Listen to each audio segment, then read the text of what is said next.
युक्तो यदि भवति शक्तः प्रभवितुं न चेदेवं देवो न खलु कुशलः स्पन्दितुमपि अतस्त्वामाराध्यां हरिहरविरिञ्चादिभिरपि प्रणम्तुं स्तोतुं वा कथमकृतपुण्यः प्रभवति।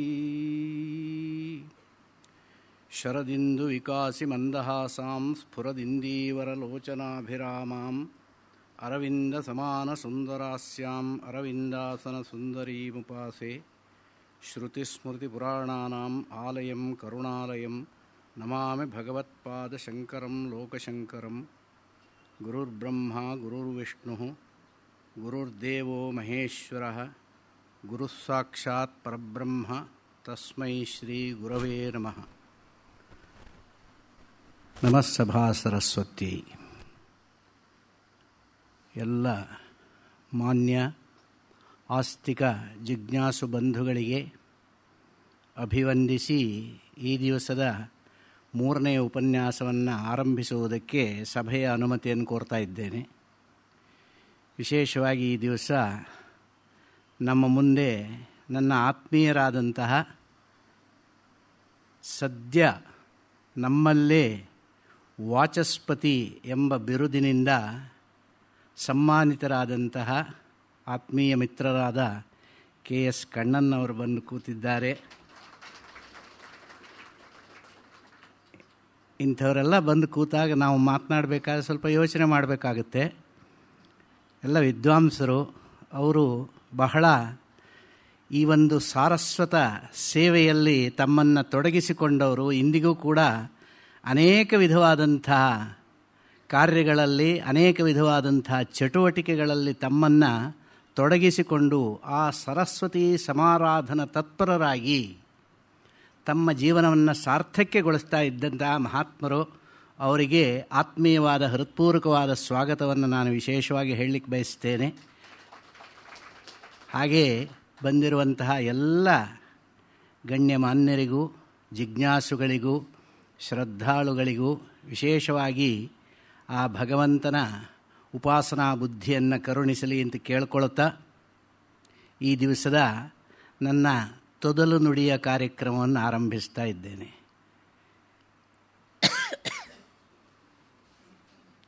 ಕಠೋಪನಿಷತ್ತಿನ 5ನೇ ವಲ್ಲಿಯಲ್ಲಿ ನಿನ್ನೆಯವರೆಗೆ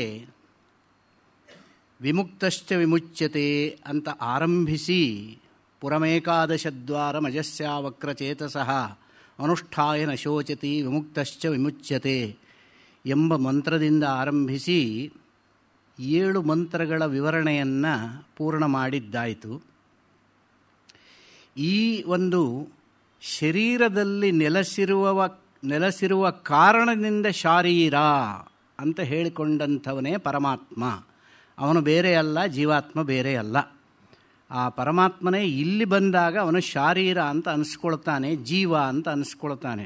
ವಸ್ತುತಃ ಜೀವನಿಗೂ ಪರಮಾತ್ಮನಿಗೂ ಭೇದವಿಲ್ಲ. ಜೀವಚೈತನ್ಯ ಪರಮಾತ್ಮ ಚೈತನ್ಯ ಎರಡೂ ಒಂದೇ. ಅಲಂಕಾರ ಶಾಸ್ತ್ರದಲ್ಲಿ ಉಲ್ಲೇಖಾಲಂಕಾರ ಅನ್ನುವಂಥದ್ದು ಒಂದಿದೆ. ನಾನು ಉಲ್ಲೇಖ ಅಂತ ಹೇಳ್ತಾ ಇದ್ದ ಹಾಗೆ ಅವರು ಹಸನ್ಮುಖರಾಗಿಬಿಟ್ರು. ಉಲ್ಲೇಖಾಲಂಕಾರದಲ್ಲಿ ಏನು ಹೇಳ್ತಾರೆ ಅಂದರೆ, ಒಂದೇ ವಸ್ತುವನ್ನು ಅಥವಾ ಒಂದೇ ವ್ಯಕ್ತಿಯನ್ನು ಅನೇಕರು ಅನೇಕ ವಿಧವಾಗಿ, ಅಥವಾ ಒಬ್ಬ ವ್ಯಕ್ತಿಯನ್ನು ಅನೇಕ ವಿಧವಾಗಿ ಹೊಗಳುವುದು, ವರ್ಣಿಸುವುದು. ಇದಕ್ಕೆ ಏಕಸ್ಯ ಬೌಧೋಲ್ಲೇಖ ಉಲ್ಲೇಖಯಿಷ್ಯತೆ ಅಂತ ಹೇಳ್ತಾರೆ. ಸ್ತ್ರೀಭಿಃ ಕಾಮೋ ಅರ್ತಿಭಿಃ ಸ್ವದ್ರುಃ ಕಾಲಶತ್ರುಭಿರೈಕ್ಷಿಸಃ. ಅರ್ಜುನನನ್ನು ವರ್ಣನೆ ಮಾಡುವಂತಹ ಸಂದರ್ಭದಲ್ಲಿ ಹೇಳ್ತಾರಂತೆ, ಅರ್ಜುನ ಎಂಥವನು ಅಂತ ಕೇಳಿದರೆ ಸ್ತ್ರೀಯರಲ್ಲ, ಅವನನ್ನು ಮನ್ಮಥ, ಅಷ್ಟು ಸುಂದರವಾಗಿದ್ದಾನೆ, ಅವನನ್ನು ಮನ್ಮಥನಿಗೆ ಹೋಲಿಸಿ ಅವನು ಸಾಕ್ಷಾತ್ ಮನ್ಮಥ ಅಂತ ಹೇಳ್ತಾರಂತೆ. ಅರ್ಜುನ ಮನ್ಮಥನೋ ಅಲ್ಲ ತಾನೆ, ಅರ್ಜುನನೇ, ಆದರೆ ಮನ್ಮಥ ಅಂತ ಹೇಳ್ತಾರೆ. ಅರ್ತಿಭಿ ಸ್ವರ್ದ್ರುಹು, ಯಾಚಕರೆಲ್ಲ ಅವನನ್ನು ನೋಡಿಬಿಟ್ಟು ಅವನು ಕಲ್ಪವೃಕ್ಷ ಅಂತ ಹೇಳ್ತಾನೆ. ಅವನು ವೃಕ್ಷವೇ, ಕಲ್ಪವೃಕ್ಷವೇ ಅಲ್ಲ, ಆದರೆ ಕೊಡುವುದರಲ್ಲಿ ಅಷ್ಟು ಕೇಳಿದ್ದನ್ನು ಕೊಡುವಂತಹ ಗುಣವುಳ್ಳವನು ಅನ್ನುವ ಒಂದು ಸಾಮ್ಯದಿಂದ ಅವನನ್ನು ಕಲ್ಪವೃಕ್ಷ ಅಂತ ಹೇಳ್ತಾರೆ. ಹಾಗೆ ಶತ್ರುಗಳು ಕಾಲಶತ್ರುಭಿರೈಕ್ಷಿಸಃ, ಅವನನ್ನು ಸಾಕ್ಷಾತ್ ಯಮಸ್ವರೂಪಿ, ಯಮ ಅಂತ ಹೇಳಿಬಿಡ್ತಾರೆ. ಅವನು ವಸ್ತುತಃ ಮನ್ಮಥನೂ ಅಲ್ಲ, ಕಲ್ಪವೃಕ್ಷವೂ ಅಲ್ಲ, ಯಮನೂ ಅಲ್ಲ, ಅವನು ಅರ್ಜುನ, ಅವನು ಸ್ವರೂಪತಃ ಅವನು ಅರ್ಜುನ. ಆದರೆ ಇಷ್ಟು ಜನರು ಇಷ್ಟು ವಿಧವಾಗಿ ಹೇಳ್ತಾ ಇರಿದ್ರೂ ಕೂಡ ಒಂದೊಂದು ವೃತ್ತಿ ಭೇದದಿಂದ, ಒಂದೊಂದು ನಿಮಿತ್ತ ಭೇದದಿಂದ, ಒಂದೊಂದು ಕಾರಣ ಭೇದದಿಂದ ಅವನಿಗೆ ಆ ರೀತಿಯಾದಂಥ ಅಷ್ಟೂ ವರ್ಣನೆಗಳು ಸಂಗತವಾಗುತ್ತವೆ. ಹಾಗೆ ಪರಮಾತ್ಮನಿಗೂ ಕೂಡ ಅವನ ಸ್ವರೂಪ ಅನ್ನುವಂಥದ್ದು ನಿರ್ವಿಕಾರ, ನಿರ್ಧರ್ಮಕ, ನಿರ್ವಿಶೇಷ ಸ್ವರೂಪವಾಗಿದ್ದರೂ ನಾವು ಉಪಾಸನೆಗೋಸ್ಕರ ಅವನಿಗೆ ಅನೇಕ ರೂಪಗಳನ್ನು ಕೊಡ್ತೇವೆ. ಅವನು ಶಂಖಚಕ್ರ ಗದಾಧಾರಿಯಾದ ಅಂದರೆ ವಿಷ್ಣು ಅಂತ ಹೇಳ್ತೇವೆ, ತ್ರಿಶೂಲ ಡಮರುಗಧಾರಿಯಾದಾಗ ಶಿವ ಅಂತ ಹೇಳ್ತೇವೆ, ಹಾಗೆ ಸೊಂಡಲನ್ನಿಟ್ಟುಕೊಂಡು ಗಜಮುಖಧಾರಿಯಾದಾಗ ಗಣಪ ಅಂತ ಹೇಳ್ತೇವೆ, ಹಾಗೆ ಸಿಂಹವಾಹಿನಿ ಆದಾಗ ಶಕ್ತಿದೇವತೆ, ಈ ರೀತಿಯಾಗಿ ಹೇಳ್ತೇವೆ. ಇವೆಲ್ಲ ಏನು ಅಂತ ಕೇಳಿದರೆ it is nothing but manifestation ಅಂತ ಹೇಳ್ತಾರೆ. ಅಂದರೆ ಅವನು ಹೊರಗಿನ ಪ್ರಪಂಚಕ್ಕೆ ತನ್ನನ್ನು ತೋರಿಕೊಳ್ಳುವಂತಹ ರೀತಿ. ಯಾಕೆ ಹಾಗೆ ತೋರಿಸಿಕೊಳ್ತಾನೆ ಅಂದರೆ ಯಾವ ಭಕ್ತ ಯಾವ ರೀತಿಯಲ್ಲಿ ಉಪಾಸನೆ ಮಾಡ್ತಾನೋ ಆ ರೀತಿಯಲ್ಲೇ ಅವನಿಗೆ ತೋರಿಸಿಕೊಳ್ತಾನೆ. ಅದೇ ಭಗವದ್ಗೀತೆ ವಿಶ್ವರೂಪ ದರ್ಶನ ಯೋಗ ಅನ್ನುವಂಥದ್ದು ಒಂದು 11ನೇ ಅಧ್ಯಾಯದಲ್ಲಿ 55 ಶ್ಲೋಕಗಳಲ್ಲಿ ಪರಮಾತ್ಮನ ಒಂದು ವಿಶ್ವಸ್ವರೂಪವನ್ನೇ ವರ್ಣನೆ ಮಾಡಿಬಿಟ್ಟಿದ್ದಾರೆ. ಹಾಗಾದರೆ ಅವನ ಸ್ವರೂಪ ಯಾವುದು ಅಂತ ಕೇಳಿದರೆ ಇದು ಯಾವುದು ಅವನ ಸ್ವರೂಪವಲ್ಲ. ವಿಶ್ವಸ್ವರೂಪ ಅಂತ ಹೇಳಿದರೆ ಸಮಗ್ರ ವಿಶ್ವಸ್ವರೂಪವೇ ಅವನ ಸ್ವರೂಪ ಅಂತ ಹೇಳಿದರೆ ತೋರಿಕೊಳ್ಳುವ ಸ್ವರೂಪ, ಅದು ಒಂದು ಆಕೃತಿ. ನಮಗೆ ಹಾಗೆ ಹೇಳಿದಾಗ ಮಾತ್ರ ಅದು ಅರ್ಥವಾಗತ್ತೆಯೇ ಹೊರತು ಕೇವಲ ನಿರ್ವಿಕಾರ ಸ್ವರೂಪ, ಯಾವ ಒಂದು ನಾಮರೂಪಾದಿಗಳು ಇಲ್ಲ ಅಂತ ಹೇಳಿದರೆ ಅದನ್ನು ಮನಸ್ಸಿನಲ್ಲಿ ಧಾರಣೆ ಮಾಡಿಕೊಳ್ಳುವಂತಹ, ಕಲ್ಪಿಸಿಕೊಳ್ಳುವಂತಹ ಸಾಮರ್ಥ್ಯ ನಮಗಿನ್ನೂ ಬಂದಿಲ್ಲ. ಆದ್ದರಿಂದ ಭಕ್ತನ ಸಾಮರ್ಥ್ಯಕ್ಕೆ ಅನುಗುಣವಾಗಿ ಭಗವಂತನನ್ನು ತೋರಿಸಬೇಕೇ ಹೊರತು ನನಗೆ ತಿಳಿದ ರೀತಿಯಲ್ಲಿ ನಾನು ಹೇಳಿಬಿಟ್ರೆ ಭಕ್ತನಿಗೆ ಅದು ಅರ್ಥವಾಗದೇ ಹೋಗಬಹುದು ಅನ್ನುವ ದೃಷ್ಟಿಯಿಂದ ಶ್ರುತಿ ಈ ರೀತಿಯಾಗಿ ಅನೇಕ ವಿಧವಾಗಿ ಅವನನ್ನು ತೋರಿಸುತ್ತೆ. ಅದಕ್ಕೋಸ್ಕರವಾಗಿ ಗೀತೆಯಲ್ಲಿ ಹೇಳ್ತಾರೆ, ಯೋ ಯೋ ಯಾಂ ಯಾಂ ತನುಂ ಭಕ್ತ ಶ್ರದ್ಧೆಯಾರ್ಚಿತುಮಿಚ್ಛತಿ ತಸ್ಯ ತಸ್ಯಾಚಲಾಂ ಶ್ರದ್ಧಾಂ ತಾಮೇವ ವಿದಧಾಮ್ಯಹಂ. ನನಗೆ ಯಾವ ರೂಪವೂ ಇಲ್ಲ, ಆದರೆ ಯಾರು ಯಾರು ನನ್ನನ್ನು ಯಾವ ರೂಪದಲ್ಲಿ ಆರಾಧಿಸ್ತಾರೋ ಅವರಿಗೆ ಆ ರೂಪದಲ್ಲೇ ಫಲವನ್ನು ಕೊಡುವವನು ನಾನೇ ಅಂತ ಹೇಳ್ತಾನೆ. ಶಕ್ತಿ ಸ್ವರೂಪಿಣಿಯಾದಂತಹ ರೂಪದಲ್ಲಿ ಪರಮಾತ್ಮನನ್ನು ಧ್ಯಾನ ಮಾಡಿದರೆ ಆ ಶಕ್ತಿ ಸ್ವರೂಪಿಣಿಯೇ ಅವರಿಗೆ ಫಲವನ್ನು ಕೊಡುವಂಥವರು. ಹಾಗೆ ವಿಷ್ಣುವಿನ ಸ್ವರೂಪದಲ್ಲಿ ಆರಾಧನೆ ಮಾಡಿದರೆ ಆ ಭಗವಂತ ವಿಷ್ಣು ಸ್ವರೂಪದಲ್ಲೇ ಈಶ್ವರನ ರೂಪದಲ್ಲಿ ಆರಾಧನೆ ಮಾಡಿದರೆ ಅದು ಕೂಡ ಆ ಪರಮಾತ್ಮನ ಆರಾಧನೆಯೇ. ಯಾರು ಯಾರು ಯಾವ ರೂಪದಲ್ಲಿ ಆರಾಧನೆ ಮಾಡ್ತಾರೋ ಆಯಾ ರೂಪದಲ್ಲೇ ಅವರಿಗೆ ಆಯಾ ಫಲವನ್ನು ಕೊಡ್ತೇನೆ ಅಂತ ಭಗವಂತ ಹೇಳಿದ್ರಿಂದ ಭಗವಂತನಿಗೆ ಒಂದು ರೂಪ ಇಲ್ಲ. ಸ್ವಾರಸ್ಯ ನೋಡಿ, ಒಂದು ರೂಪ ಯಾವುದಕ್ಕೆ ಇರುತ್ತೋ ಅದು ಇನ್ನೊಂದು ರೂಪ ಪಡೆಯೋದಿಲ್ಲ. ನಿಶ್ಚಿತವಾದ ಒಂದು ಸ್ವರೂಪ ಅನ್ನುವಂಥದ್ದು. ಈಗ ಒಂದು ಮಡಕೆ ಇದೆ, ಆ ಮಡಕೆ ಇನ್ನೊಂದು ರೂಪ ತಾಳಲಿಕ್ಕಾಗತ್ತೆಯೇ? ಯಾಕೆಂದರೆ ಅದಕ್ಕೊಂದು ಸ್ವರೂಪ ಇದೆ. ಯಾವುದಕ್ಕೆ ಸ್ವರೂಪವಿಲ್ಲವೋ ಅದು ಇನ್ನೊಂದು ಸ್ವರೂಪವನ್ನು ಪಡೆಯಬಹುದು. ಈಗ ಉದಾಹರಣೆಗೆ ನೀರು ಇದೆ, ನೀರಿಗೆ ಒಂದು ರೂಪ ಅನ್ನುವಂಥದ್ದು, ಆಕೃತಿ ಎನ್ನುವಂಥದ್ದು ಇಲ್ಲ. ನೀವು ಯಾವ ಪಾತ್ರೆಗೆ ಹಾಕ್ತೀರೋ ಆ ಆಕೃತಿಯನ್ನು ಪಡ್ಕೊಳ್ಳುತ್ತೆ. ಆಕಾಶಕ್ಕೆ ಒಂದು ಆಕಾರವಿಲ್ಲ. ಯಾವ ವಸ್ತುವಿನ ಸಂಬಂಧವನ್ನು ತೋರಿಸ್ತೀರೋ ಅದು ಆ ವಸ್ತುವಿನ ರೂಪದಲ್ಲೇ ಅದು ಕಾಣುತ್ತೆ. ಘಟಾಕಾಶ, ಮಠಾಕಾಶ, ಕಮಂಡಲ್ವಾಕಾಶ, ಸೂಚ್ಯಾಕಾಶ, ಕರಕಾಕಾಶ ಇತ್ಯಾದಿ ರೂಪದಲ್ಲಿ ಈಗ ಇಲ್ಲೊಂದು ಭವನ ಇದೆ. ಈ ಭವನ ಕಟ್ಟುವುದಕ್ಕೆ ಮೊದಲು ಇಲ್ಲಿ ಮುಕ್ತಾಕಾಶವಾಗಿತ್ತು. ಈಗ ಈ ಭವನವನ್ನು ಕಟ್ಟಿ 4 ಗೋಡೆಗಳನ್ನು ಕಟ್ಟಿದ ನಂತರ ಇಲ್ಲೂ ಆಕಾಶವಿದೆ. ಆದರೆ ಆಕಾಶಕ್ಕೆ ಇದೊಂದು ಚಚ್ಚೌಕ ಆಕೃತಿ ಬಂತು. ಈ ಆಕೃತಿ ಬಂದಿದ್ದು ಯಾವುದರಿಂದ? ಆಕಾಶದ್ದಲ್ಲ, ಅದು ಈ ಉಪಾಧಿಯಾಗಿರುವಂತಹ ಒಂದು ಸ್ವರೂಪ ಏನಿದೆಯೋ ಇದರಿಂದ ಅದಕ್ಕೆ ಕಲ್ಪಿತವಾದ ರೂಪ ಬಂತು. ಹಾಗೆ ಪರಮಾತ್ಮನ ಸ್ವರೂಪಗಳೆಲ್ಲ ಹೇಗೆ ಅಂತ ಕೇಳಿದರೆ, ಭಕ್ತನು ಆರಾಧಿಸುವುದಕ್ಕೆ ಕಂಡುಕೊಂಡಂತಹ ಸ್ವರೂಪಗಳೆಲ್ಲ ಅವನ ರೂಪವಾಗಿ, ಇನ್ನು ಕೆಲವೊಂದಷ್ಟು ಸಂದರ್ಭದಲ್ಲಿ ಭಕ್ತರ ಅನುಗ್ರಹಕ್ಕಾಗಿ ಪರಮಾತ್ಮನೇ ರೂಪಗಳನ್ನು ಧರಿಸ್ತಾನೆ. ಸ್ಯಾತ್ ಪರಮೇಶ್ವರಸ್ಯಾಪಿ ಇಚ್ಛಾವಶಾತ್ ಮಾಯಾವಶಾತ್ ಸಾಧಕಾನುಗ್ರಹಾರ್ಥಂ ಅನೇಕ ರೂಪಗ್ರಹಣಂ ಅಂತ ಭಗವತ್ಪಾದರು ಭಾಷ್ಯದಲ್ಲೇ ಹೇಳ್ತಾರೆ. ಪರಮೇಶ್ವರನಿಗೂ ಕೂಡ ಪರಮಾತ್ಮ ಹೇಗೆ ತೋರ್ತಾನೆ ಅಂತ ಕೇಳಿದರೆ ಭಕ್ತರ ಅನುಗ್ರಹಕ್ಕಾಗಿ ತಾನು ಪ್ರಕಟಗೊಳ್ತಾನೆ. ಮಹಾಭಾರತದಲ್ಲಿ ಪ್ರಹ್ಲಾದನ ಚರಿತ್ರೆ ತಮಗೆಲ್ಲ ಗೊತ್ತಿರುವಂತಹದ್ದೇ. ಪ್ರಹ್ಲಾದ ಭಕ್ತನಾಗಿದ್ದ, ವಿಷ್ಣುವಿನ ಪರಮಭಕ್ತ. ಹಿರಣ್ಯಕಶಿಪು ಆದರೂ ವಿಷ್ಣುವಿನ ಪರಮದ್ವೇಷಿ. ಅವನು ತನ್ನ ಮಗ ವಿಷ್ಣು, ತನ್ನ ಶತ್ರುವಾದಂತಹ ವಿಷ್ಣುವನ್ನೇ ಯಾವಾಗಲೂ ಹರಿಧ್ಯಾನ ತತ್ಪರನಾಗಿದ್ದನ್ನು ಕಂಡು ಬಹಳ ಕೋಪಗೊಂಡು ಅನೇಕ ವಿಧವಾಗಿ ಅವನನ್ನು ಸಂಹಾರ ಮಾಡುವ ಪ್ರಯತ್ನ ಮಾಡಿದಾಗಲೂ ಕೂಡ ಆ ಹರಿಯಿಂದ ರಕ್ಷಿತನಾದ ಕಾರಣದಿಂದ ಅತ್ಯಂತ ಕುಪಿತನಾಗಿ, ಎಲ್ಲಿ ಹನೋ ನಿನ್ನ ಹರಿ ಅಂತ ಕೇಳ್ತಾನೆ. ಎಲ್ಲ ಕಡೆಯಲ್ಲೂ ಇದ್ದಾನೆ. ಅಣುರೇಣು ತೃಣಕಾಷ್ಠಗಳನ್ನು ವ್ಯಾಪಿಸಿ ಸರ್ವವ್ಯಾಪಿಯಾಗಿ ಇರುವವನು ಹರಿಯೇ ಹೊರತು ಹರಿಯನ್ನು ಬಿಟ್ಟು ಬೇರೆ ಏನೂ ಇಲ್ಲ. ಹಾಗಾದರೆ ಎಲ್ಲ ಕಡೆಯಲ್ಲೂ ಇದ್ದಾನೆ. ಈ ಕಂಬದಲ್ಲಿದ್ದಾನೋ? ಕಂಬದಲ್ಲಿ ಇದ್ದಾನೆ. ಹೊಡಿತಾನೆ. ಎಲ್ಲ ಕಥೆ ಗೊತ್ತಿರುವಂತಹದ್ದು. ಕಂಬವನ್ನು ಹೊಡೆದಾಗ ನರಸಿಂಹನ ಸ್ವರೂಪದಲ್ಲಿ ಆತ ಪ್ರತ್ಯಕ್ಷನಾಗ್ತಾನೆ. ಅಂದರೆ ಇದು ಏನನ್ನು ತೋರಿಸುತ್ತೆ? ತನ್ನ ಭಕ್ತ ಅಷ್ಟು ನಿಜವಾಗಿ ನಂಬಿರುವಂತಹ ಭಕ್ತನ ಒಂದು ಕಷ್ಟ ಕಾರ್ಪಣ್ಯಗಳಿಗೆ ಭಗವಂತ ಓಗೊಟ್ಟು ಯಾವಾಗಲೂ ಕರೆದ ಕೂಡಲೇ ಓಡಿ ಬರ್ತಾನೆ ಎನ್ನುವಂತಹದ್ದಕ್ಕೆ ಅದು ಸಾಕ್ಷಿ. ಅವನನ್ನು ರಕ್ಷಣೆ ಮಾಡಬೇಕಾಗಿದೆ. ಅವನು ಇಲ್ಲಿದ್ದಾನೆ ಅಂತ ಹೇಳಿದಾಗ ಅವನು ನರಸಿಂಹ ರೂಪದಲ್ಲಿ ಪ್ರಕಟಗೊಂಡಿದ್ದು ಯಾಕೆ ನರಸಿಂಹ ರೂಪದಲ್ಲಿ? ಪರಮಾತ್ಮ ಬೇರೆ ರೂಪದಲ್ಲಿ ಪ್ರಕಟಗೊಳ್ಳಬಹುದಿತ್ತಲ್ಲ ಅಂತಲೂ ಕೇಳಬಹುದು. ಅದಕ್ಕೆ ಕಾರಣ ಅಂತ ಹೇಳಿದರೆ ಹಿರಣ್ಯಕಶಿಪುವಿಗೆ ಇರುವಂತಹ ಒಂದು ವರದ ಪ್ರಭಾವ ಏನಿದೆಯೋ, ಅವನಿಗೆ ಯಾವ ರೀತಿಯಾದಂಥ ಮನುಷ್ಯ ಪ್ರಾಣಿಗಳಿಂದಾಗಲಿ ದೇವ ಅಥವಾ ರಾಕ್ಷಸರಾದಿಗಳಿಂದಾಗಲಿ ಭೂಮಿ ಅಂತರಿಕ್ಷಗಳಿಂದಾಗಲಿ ಮರಣ ಬರದೇ ಇರಲಿ ಎನ್ನುವಂತಹ ವರವನ್ನು ಪಡೆದಿದ್ದರಿಂದ ಅವನು ನರಹರಿ. ನರವೂ ಅಲ್ಲ, ಹರಿಯೂ. ಸಿಂಹ, ಹರಿ ಎನ್ನುವ ಶಬ್ದಕ್ಕೆ ಸಿಂಹ ಅಂತಲೂ ಒಂದು ಅರ್ಥ ಇದೆ. ಯಮ ನಿಲೇಂದ್ರ ಚಂದ್ರಾರ್ಕ ವಿಷ್ಣು ಸಿಂಹಾಂಶು ವಾಜುಷು ಶುಕಾಹಿ ಕಪಿಭೇಕೇಶು ಹರಿರ್ನ ಕಪಿಲೇತ್ರಿಷು ಅಂತ ಅಮರದಲ್ಲಿ ಹರಿಶಬ್ದಕ್ಕೆ 13 ಅರ್ಥವನ್ನು ಹೇಳಿದ್ದಾರೆ. ಆ 13 ಅರ್ಥದಲ್ಲಿ ಹರಿನು ಶಬ್ದಕ್ಕೆ ಸಿಂಹ ಅಂತನೂ ಹೆಸರಿದೆ. ಆದ್ದರಿಂದ ನರ ಮತ್ತು ಹರಿ, ನರಹರಿ ಅಂತ ಹೇಳೋ ಹೆಸರಿಟ್ಕೊಂಡಿರ್ತಾರೆ. ನರಹರಿ ಅಂತ ಹೇಳಿದ್ರೇನು? ನರಸಿಂಹ ಅಂತಲೇ ಅರ್ಥ. ಕುತ್ತಿಗೆಯಿಂದ ಕೆಳಭಾಗವೆಲ್ಲ ಮನುಷ್ಯ ರೂಪದಲ್ಲೂ ಮೇಲ್ಭಾಗದಲ್ಲಿ ಸಿಂಹರೂಪದಲ್ಲೂ ಆ ರೀತಿಯಾಗಿದ್ದಾಗ ಅವನು ನರನೂ ಅಲ್ಲ, ಮೃಗವೂ ಅಲ್ಲ. ನರ ಮೃಗಗಳಿಂದ ಮರಣ ಬರದೇ ಇರಲಿ ಅಂತ ಅವನು ಕೇಳ್ಕೊಂಡಿದ್ದ. ಹಾಗೆ ಭೂಮ್ಯಾಕಾಶಗಳಲ್ಲಿ ನನಗೆ ಆಗಬಾರ್ದು ಹೊಸ್ತಲಲ್ಲಿಟ್ಟುಕೊಂಡು ಅವನನ್ನು ಸಂಹಾರ ಮಾಡಿದ.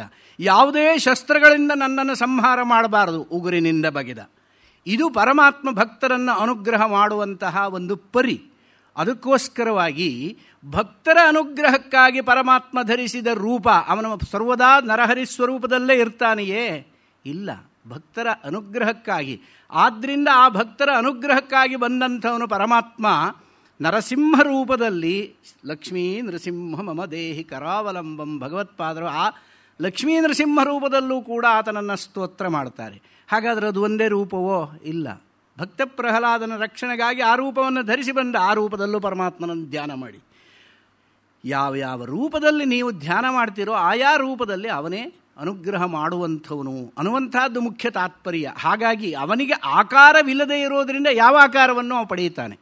ನಿರ್ವಿಕಾರನಿಗೆ ಸಾಕಾರ ಸ್ವರೂಪ ಅನ್ನುವಂಥದ್ದು ಯಾವುದನ್ನೂ ಕಲ್ಪನೆ ಮಾಡಲಿಕ್ಕೆ ಸಾಧ್ಯ.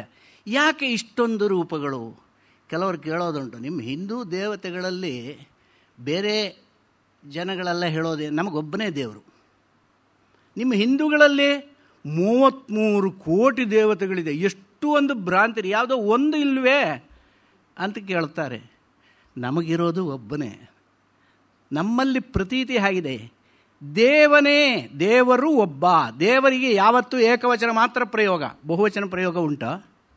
ದೇವರು ಬಂದುಬಿಡ್ತಾರೆ ಅಂತ ಹೇಳ್ತಾರೋ ಯಾರಾದರೂ? ಇಲ್ಲ. ಪರಮಾತ್ಮ ಬಂದುಬಿಡ್ತಾನೆ, ಪರಮಾತ್ಮ ಪ್ರತ್ಯಕ್ಷನಾಗ್ತಾನೆ.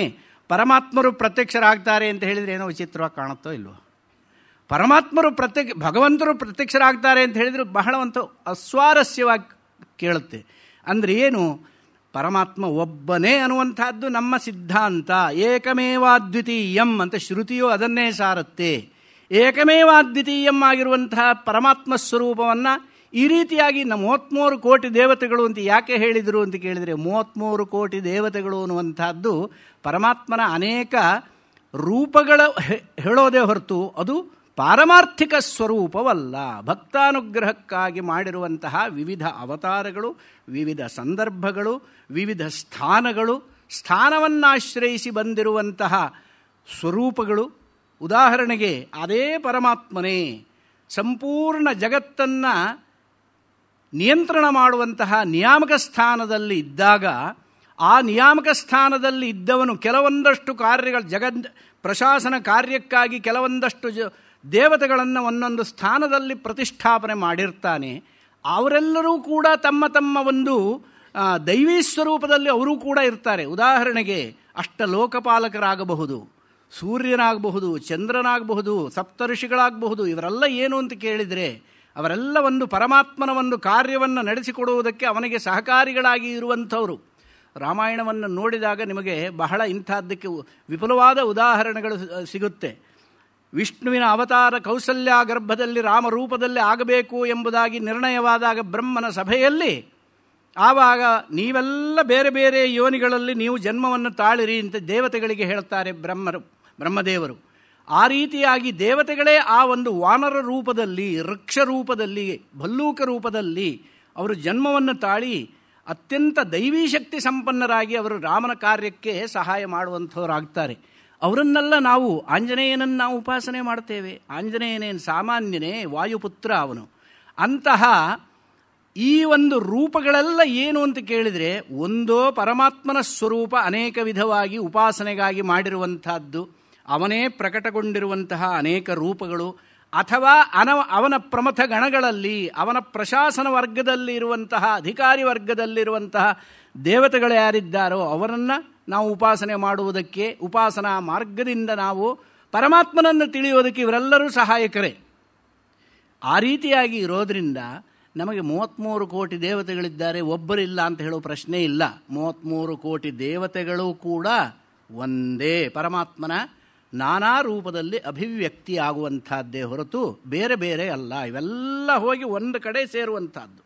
ಹಾಗೆ ಈ ದೇಹದಲ್ಲೂ ಕೂಡ ಅಭಿವ್ಯಕ್ತವಾದಂಥ ಚೈತನ್ಯ ಇರೋದು ಒಂದೇ. ಆದರೆ ದೇಹಗಳು ಅನೇಕ ಇದ್ದಾಗ ಅನೇಕ ಚೈತನ್ಯ ಅನ್ನುವಂಥ ಭ್ರಾಂತಿಯನ್ನು ನಾವು ಮಾಡಿಕೊಳ್ತೇವೆ. ಹೇಗೆ ಒಬ್ಬನೇ ಅರ್ಜುನ 3 ವಿಧವಾಗಿ ಕೀರ್ತಿಸಲ್ಪಟ್ಟ ಮಾತ್ರದಿಂದ ಅವನು 3 ಆಗೋದಿಲ್ಲ, ಒಂದೇ. ವಿವಿಧ ಸಂಬಂಧ ಭೇದೇನ ವೃತ್ತಿಭೇದೇನ ಅವನಿಗೆ ಹೇಗೆ ಬೇರೆ ಬೇರೆಯಾಗಿ ನಾಮಗಳು ಬರುತ್ತೋ ಹಾಗೆ ಪರಮಾತ್ಮನಿಗೂ ಹಾಗೆ ಅನೇಕ ವಿಧವಾದ ನಾಮಗಳು. ಅವನು ಈ ದೇಹವನ್ನು ಪ್ರವೇಶ ಮಾಡಿದಾಗ ತತ್ ಸೃಷ್ಟ್ವಾ ತದೇವಾನು ಪ್ರಾವಿಶತು ತದನು ಪ್ರವಿಶ್ಯ ಸತ್ಯತ್ಯಚ್ಚಾಭವತು ನಿರುಕ್ತಂಚ ನಿರುಕ್ತಂಚ ನಿಲಯನಂಚ ನಿಲಯನಂಚ ವಿಜ್ಞಾನಂಚ ವಿಜ್ಞಾನಂಚ ಸತ್ಯಂಚಾನೃತಂಚ ಸತ್ಯಮಭವತು. ತೈತ್ರಿಯೋಪನಿಷತ್ತಲ್ಲಿ ಈ ವಿವರಣೆಯನ್ನು ಕೊಡ್ತಾರೆ. ಸತ್ಯಂಚಾನೃತಂಚ ಸತ್ಯಮಭವತು. ಯಾವ್ಯಾವುದು ಪ್ರಪಂಚದಲ್ಲಿ ಯಾವ್ಯಾವ ಪದಾರ್ಥಗಳು ಪರಮಾತ್ಮನಿಂದ ಸೃಷ್ಟವಾಗಿದೆಯೋ ಆ ಸೃಷ್ಟವಾದ ಪದಾರ್ಥದಲ್ಲಿ ತಾನೇ ಅಭಿವ್ಯಕ್ತನಾಗ್ತಾನೆ. ತತ್ ಸೃಷ್ಟ್ವಾ ತದೇವ ಅನುಪ್ರಾವಿಶತು. ಹಾಗೆ ಈ ಶರೀರವನ್ನು ಸೃಷ್ಟಿ ಮಾಡಿದ. ಶರೀರವನ್ನು ಸೃಷ್ಟಿ ಮಾಡಿದ ನಂತರ ಆ ಶರೀರದಲ್ಲಿ ತಾನು ಪ್ರವೇಶಿತನಾದ.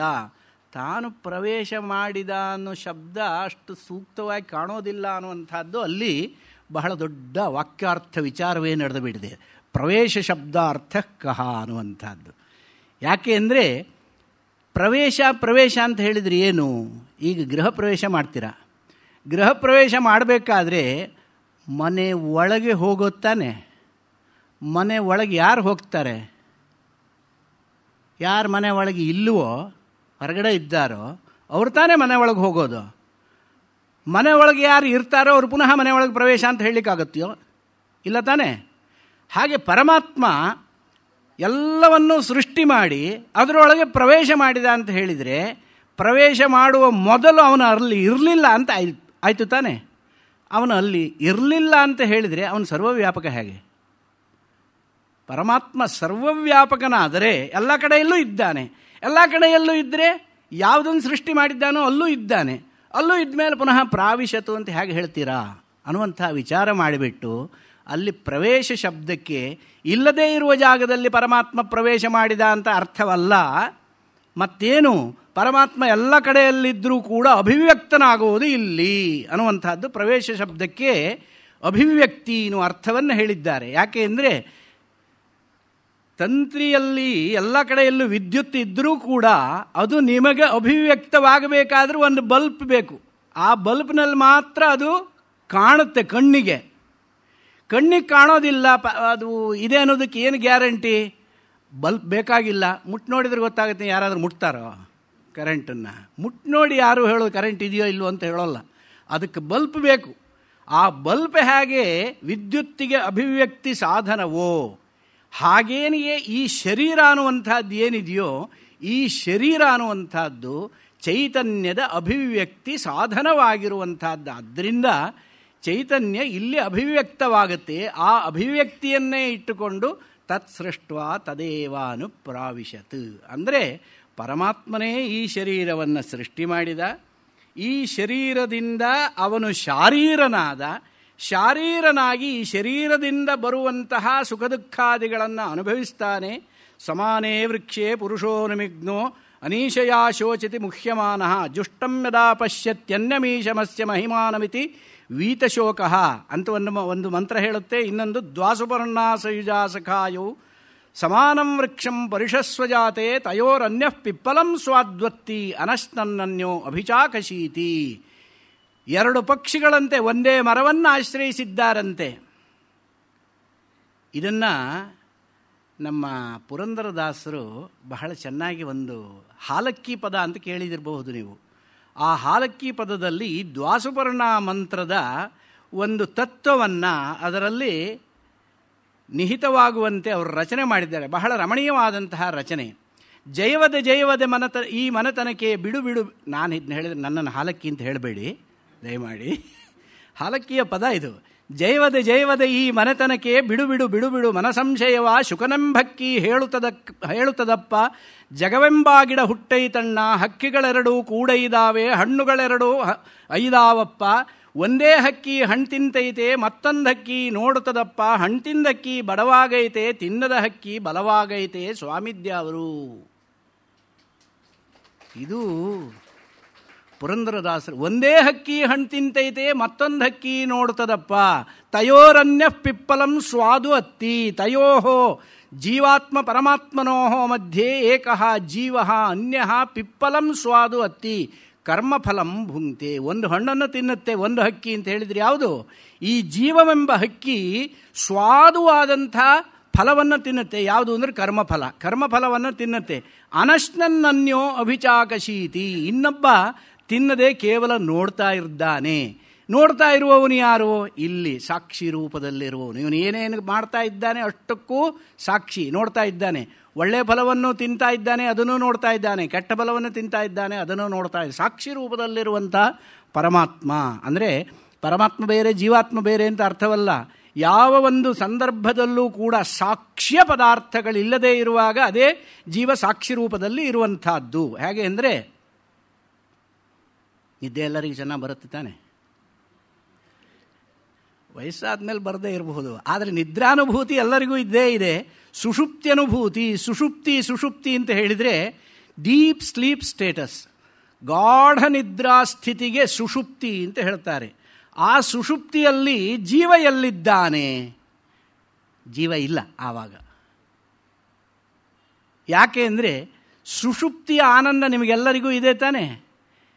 ಲೌಕಿಕವಾಗಿ ಇರುವಂತಹ ಆನಂದದಲ್ಲಿ ನಮಗೆ ಬಾಹ್ಯ ಪ್ರಪಂಚದಲ್ಲಿ ಜಾಗ್ರತ್ ಪ್ರಪಂಚದಲ್ಲಿ ಆನಂದ ಸುಖ ಅಂತ ನಾವು ಯಾವ್ಯಾವುದನ್ನು ತಿಳ್ಕೊಂಡಿದ್ದೀವೋ ಆ ಸುಖವನ್ನು ಆ ಆನಂದವನ್ನು ಅನುಭವಿಸ್ತಾ ಒಂದಲ್ಲ ಒಂದು ದಿವಸ ಆ ಆನಂದದಲ್ಲಿ ನಿಮಗೆ ಜುಗುಪ್ಸೆ ಬಂದೇ ಬರುತ್ತೆ. ಬರುತ್ತೋ ಇಲ್ವೋ? ಮೃಷ್ಟಾನ್ನ ಭೋಜನವನ್ನು ಎಷ್ಟು ದಿವಸ ಮಾಡ್ತೀರಿ ಸ್ವಾಮಿ? ಕಂಟಿನ್ಯೂಸ್ ಆಗಿ ಒಂದು ವಾರ ಹಾಕಿದರೆ ಬೇಡಪ್ಪ ಇವತ್ತು ಅದೇನು ಬೇಡ, ಕೇವಲ ಒಂದು ಸ್ವಲ್ಪ ಮಜ್ಜಿಗೆ ಅಥವಾ ಮೊಸರು ಉಪ್ಪಿನಕಾಯಿ ಇದ್ರೆ ಸಾಕು, ಅಷ್ಟೇ ಊಟ ಮಾಡಿಬಿಡೋಣ, ಇಲ್ಲ ಸಾರು ಅನ್ನ ಸಾಕು ಹೇಳ್ತೀರೋ ಇಲ್ವೋ? ಮೃಷ್ಟಾನ್ನ ಭೋಜನ ಬಹಳ ಸ್ವಾದಿಷ್ಟವಾದ ಭೋಜನ, ಆನಂದದಾಯಕ ಅಂತ ಮೊದಲು ಅಂದ್ಕೊಂಡಂತಹ ಆ ಆನಂದ ಹೇತುಭೂತವಾದಂತಹ ಮೃಷ್ಟಾನ್ನ ಭೋಜನ ಒಂದೊಮ್ಮೆ ನಿಮಗೆ ಬೇಡ ಅಂತ ಅನಿಸ್ಕೊಳ್ಳುತ್ತೆ. ಅಂದರೆ ಆ ಆನಂದ ಸಾಧನದಲ್ಲಿ ಜುಗುಪ್ಸೆ ಬರುತ್ತೆ. ಚಲನಚಿತ್ರ ನೋಡಬೇಕು ಆಸಕ್ತಿ ಇರುತ್ತೆ, ಎಷ್ಟು ನೋಡಲಿಕ್ಕಾಗುತ್ತೆ? ಹುಡುಗಾಟಿಕೆಯಲ್ಲಿ ಒಂದೇ ದಿವಸದಲ್ಲಿ 3 ಸಿನಿಮಾ ನೋಡಿದ್ದು ಉಂಟು ಅಂತ ಹೇಳ್ತಾರೆ. ಯಾವತ್ತು ನೋಡಿದೆ? ಶಿವರಾತ್ರಿ ದಿವಸ ರಾತ್ರಿ ಜಾಗರಣೆ ಮಾಡಿದೆ. ಏನು ಜಾಗರಣೆ ಮಾಡಿದೆ ಅಂತ ಕೇಳಿದರೆ 3 ಪಿಕ್ಚರ್ ನೋಡಿದೆ ನಾನು. ಪಿಕ್ಚರ್ ನೋಡಿ ಜಾಗರಣೆ ಮಾಡೋದೇ? ಆ ಒಂದು ವಿಚಾರ. ಈ ಏಕಾದಶ್ಯಾಂ ನಿರಾಹಾರ ಕರ್ತವ್ಯಂ ಭೋಜನದ್ವಯಂ ಅಂತ ಹೇಳಿಬಿಟ್ಟಿದ್ದಾರೆ. ಏಕಾದಶಿಯಲ್ಲಿ ನಿರಾಹಾರ ಮಾಡಬೇಕು, ಕರ್ತವ್ಯಂ ಭೋಜನದ್ವಯಂ, 2 ಊಟ ಮಾಡಬೇಕು. ಮೇಲ್ನೋಟಕ್ಕೆ ತೋರುವ ಅರ್ಥ ಇದು. ಏಕಾದಶ್ಯಾಂ ನಿರಾಹಾರ, ಏಕಾದಶಿಯಿಂದ ಉಪವಾಸ ಮಾಡಬೇಕು, ಆಹಾರ ಸೇವಿಸಬಾರದು. ಕರ್ತವ್ಯಂ ಭೋಜನದ್ವಯಂ, ಎರಡು ಊಟ ಮಾಡಿದರೆ ಉಪವಾಸ ಆಗೋದು ಹೇಗೆ? ಪರಸ್ಪರ ವಿರುದ್ಧವಾಯ್ತಲ್ಲ. ನನ್ನ ತಾಯಿ ಬಂಜೆ ಅಂತ ಹೇಳಿದ ಹಾಗಾಯ್ತಲ್ಲ. ನನ್ನ ತಾಯಿ ಬಂಜೆ ಅಂತ ಯಾರಾದರೂ ಹೇಳಿದರೆ ಆ ಮಾತಿಗೆ ಎಷ್ಟು ಬೆಲೆ? ಯಾರ ತಾಯಿ ಆದರೂ ಬಂಜೆ ಆಗಲಿಕ್ಕೆ ಸಾಧ್ಯವೋ? ತಾಯಿ ಅಂತ ಹೇಳಿದರೆ ಬಂಜೆ ಆಗೋದೇ ಇಲ್ಲ, ಬಂಜೆ ಆದರೆ ತಾಯಿ ಅಂತ ಆಗೋದೇ ಇಲ್ಲ. ಹೌದು ತಾನೆ? ಹಾಗೆ ಉಪವಾಸ ನಿರಾಹಾರ ಅಂತ ಹೇಳಿದರೆ ಭೋಜನದ್ವಯಂ ಅಂತ ಹೇಳಿದರೆ ಆಶ್ಚರ್ಯ ಬರುತ್ತೆ, ಶಂಕೆ ಬರುತ್ತೆ, ಪ್ರಶ್ನಾರ್ಥಕ ಚಿಹ್ನೆ ಬರುತ್ತೆ. ಹೇಗೆ ಅದು ಅಂತ ಕೇಳಿದರೆ ಅಲ್ಲಿ ಒಂದು ಶಬ್ದಶ್ಲೇಷ ಇದೆ. ಕರ್ತವ್ಯಂ ಭೋ ಜನ ದ್ವಯಂ, ದ್ವಯಂ ಕರ್ತವ್ಯಂ ಭೋ, ಹೇ ಜನ, ಜನರನ್ನು ಉದ್ದೇಶಿಸಿ ಹೇಳುವಂತಹದ್ದು. ಏಕಾದಶ್ಯಾಂ ನಿರಾಹಾರ, ನಿರಾಹಾರ ಮಾಡಬೇಕು, ಉಪವಾಸ ಇರಬೇಕು. ಮತ್ತೇನು ಮಾಡಬೇಕು? ಎರಡನ್ನ ಮಾಡಬೇಕು. ಯಾವ ಎರಡು ಕರ್ತವ್ಯ? ಭೋಜನ ದ್ವಯಂ ಕರ್ತವ್ಯಂ. ಯಾವುದು ಎರಡು? ರಾತ್ರವು ಜಾಗರಣಂ ಕುರಿಯಾತ್, ರಾತ್ರಿಯಲ್ಲಿ ಜಾಗರಣೆ ಮಾಡಬೇಕು, ಪಿಕ್ಚರ್ ನೋಡೆಲ್ಲ. ಮತ್ತೇನು ಮಾಡಬೇಕು? ರಾತ್ರವು ಜಾಗರಣಂ ಕುರಿಯಾತ್ ದಿವಾಚ ಹರಿಕೀರ್ತನಂ, ಹಗಲೆಲ್ಲ ಹರಿನಾಮ ಸ್ಮರಣೆ ಮಾಡಬೇಕು, ರಾತ್ರಿಯಲ್ಲಿ ನಿದ್ದೆ ಇಲ್ಲದೆ ಅದನ್ನೇ ಚಿಂತನೆ ಮಾಡ್ತಾ ಇರಬೇಕು. ಇದು ಏಕಾದಶಿಯ ಮಹತ್ವ, ಶಿವರಾತ್ರಿಯ ಮಹತ್ವ. ಇವುಗಳನ್ನೆಲ್ಲ ಹೇಳುವಾಗ ಆ ರೀತಿಯಾಗಿ ಹೇಳಿರುವಂತಹ ಸಂದರ್ಭದಲ್ಲಿ ನಾವೇನು ಮಾಡಬೇಕು ಅಂತ ಕೇಳಿದರೆ, ಏಕಾದಶ್ಯಾಂ ನಿರಾಹಾರ ಕರ್ತವ್ಯಂ ಭೋಜನದ್ವಯಂ, ಇದಿಷ್ಟು ಮಾತ್ರ ಹೇಳಿಬಿಟ್ಟು ಎರಡು ಊಟ ಮಾಡ್ಬೋದು. ದಿವಸ 3 ಮಾಡ್ತಾ ಇದ್ದೆ, ಇವತ್ತು 2 ಮಾಡಿದರೆ ಸಾಕು ಅಂತ ಹೇಳಿಬಿಟ್ಟು ಒಂದು ಊಟ ಬಿಟ್ಬಿಟ್ಟಿದ್ದೇನೆ ಅಂತ ಹೇಳಿದರೆ ಸರಿ ಹೋಗುತ್ತೋ? ಆ ರೀತಿಯಾಗಿ ಮಾಡಬಾರದು. ಅದಕ್ಕೋಸ್ಕರವಾಗಿ ಈ ಪರಮಾತ್ಮ ಸ್ವರೂಪವನ್ನು ನಾವು ಚಿಂತನೆ ಮಾಡುವಾಗ ಅನೇಕ ವಿಧವಾದಂಥ ಅವಕಾಶಗಳಿದೆ. ಈ ಶರೀರದಲ್ಲಿ ಇದ್ದಂತಹ ಪರಮಾತ್ಮ ಶಾರೀರ ಅಂತ ಅನಿಸ್ಕೊಳ್ತಾನೆ. ಶಾರೀರ ಅಂತ ಹೇಳಿದ್ರೆ ಶರೀರ ಸಂಬಂಧಿ, ಶರೀರ ನಿವಾಸಿ ಶಾರೀರ. ಅವನಿಗೆ ವಸ್ತುತಃ ಶಾರೀರ ಅಂತ ಹೆಸರು ಇಲ್ಲ, ಶರೀರ ಸಂಬಂಧ ಬಂದಾಗ ಅವನಿಗೆ ಶಾರೀರ. ನೀವೆಲ್ಲ ಇಲ್ಲಿ ಕುಳಿತಾಗ ಎಲ್ಲರಿಗೂ ಅನ್ವಯವಾಗುವಂತಹ ಒಂದು ಶಬ್ದ ನಾನು ಹೇಳಬೇಕು ಅಂದರೆ ಏನು ಹೇಳಬೇಕು? ಶ್ರೋತೃಗಳು ಅಂತ ಹೇಳಬಹುದು, ಇಲ್ಲ ಸಭಿಕರು, ಸಭ್ಯರು ಅಂತ ಹೇಳಬಹುದು. ಅದು ಬಿಟ್ಟು ಅಪ್ಪ ಅಮ್ಮ ಅಣ್ಣ ಅಳಿಯ ಮಾವ ಇತ್ಯಾದಿ ಸಂಬಂಧಗಳನ್ನು ಹೇಳಲಿಕ್ಕಾಗತ್ತೆ? ಇಲ್ಲಿ ಬರೋದಿಲ್ಲ. ಇಲ್ಲಿಯ ಸಂಬಂಧವನ್ನು ಅನುಸರಿಸಿ ಆ ಶಬ್ದವನ್ನು ಪ್ರಯೋಗ ಮಾಡಬೇಕು. ಸಭಿಕರೇ, ಸಭ್ಯರೇ, ಇದಂತಾನೇ ಹೇಳೋದು. ಹಾಗೇ ಇಲ್ಲೂ ಕೂಡ ಈ ಶರೀರ ಸಂಬಂಧ ಬಂದಾಗ ಪರಮಾತ್ಮನಿಗೆ ಈ ಒಂದು ನಾಮವನ್ನು ಹೇಳ್ತಾರೆ ಶಾರೀರ. ಆ ಒಂದು ಸುಷುಪ್ತಿಯಲ್ಲಿ ಈ ಶಾರೀರನಾದ ಜೀವ ಇದ್ದಾನೆಯೋ ಇಲ್ಲವೋ ಅಂದರೆ ಇಲ್ಲ ಅಂತ ಹೇಳಬೇಕು.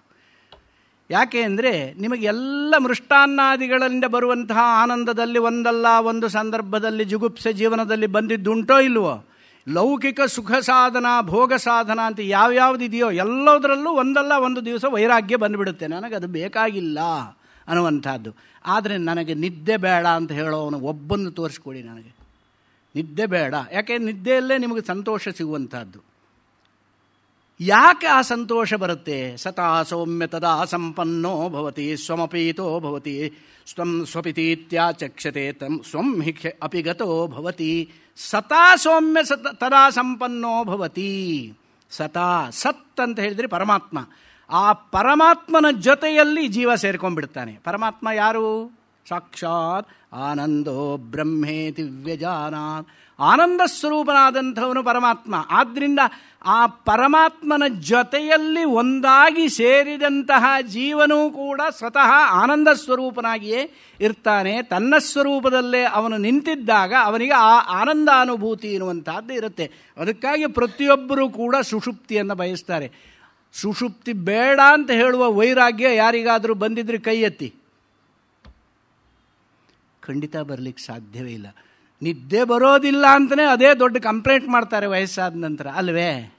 ಯಾಕೆ? ನಿದ್ದೆ ಬಂದರೆ ತಾನೇ ಎಲ್ಲವನ್ನೂ ಮರೆಯೋದಕ್ಕೆ ಸಾಧ್ಯ. ಯಾವುದನ್ನು ಮರೆಯೋದಕ್ಕೆ? ಪ್ರಪಂಚವನ್ನೇ ಮರೆತು ಬಿಡ್ತೇವೆ. ನಾನಿಲ್ಲ, ಆವಾಗ ನಾನಿಲ್ಲ, ನಾಮ ರೂಪ ಯಾವುದೂ ಇಲ್ಲ. ಕೇವಲ ಉಳಿದಿರೋದು ಕೇವಲ ಚೈತನ್ಯ, ಆನಂದ ಸ್ವರೂಪ ಮಾತ್ರ.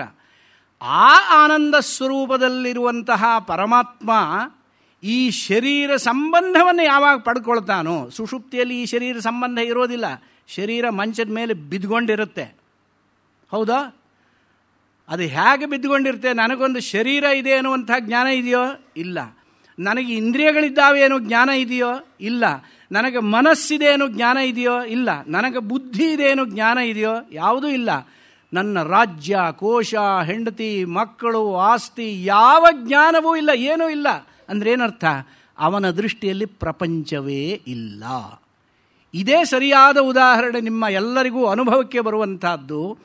ಸುಷುಪ್ತಿಯಲ್ಲಿಯೇ ನಾವು ಬಾಹ್ಯ ಪ್ರಪಂಚದ ಅನುಭೂತಿಯನ್ನು ಮಾಡಿಕೊಳ್ಳದೇ ಇದ್ದಾಗ ನಮಗೆ ನಮ್ಮ ಸುಷುಪ್ತಿಯ ದೃಷ್ಟಿಯಿಂದ ಬಾಹ್ಯ ಪ್ರಪಂಚವಿಲ್ಲ ಅಂದಾಗ ಮುಕ್ತಿ ಸ್ವರೂಪಕ್ಕೆ ಹೋದಾಗ ಈ ಪ್ರಪಂಚ ಉಳಿಯುತ್ತೋ? ಈ ಪ್ರಪಂಚ ಮಿಥ್ಯ ಆಗದೆ ಸತ್ಯವಾಗಲಿಕ್ಕೆ ಸಾಧ್ಯವೋ? ಇಲ್ಲ ತಾನೇ.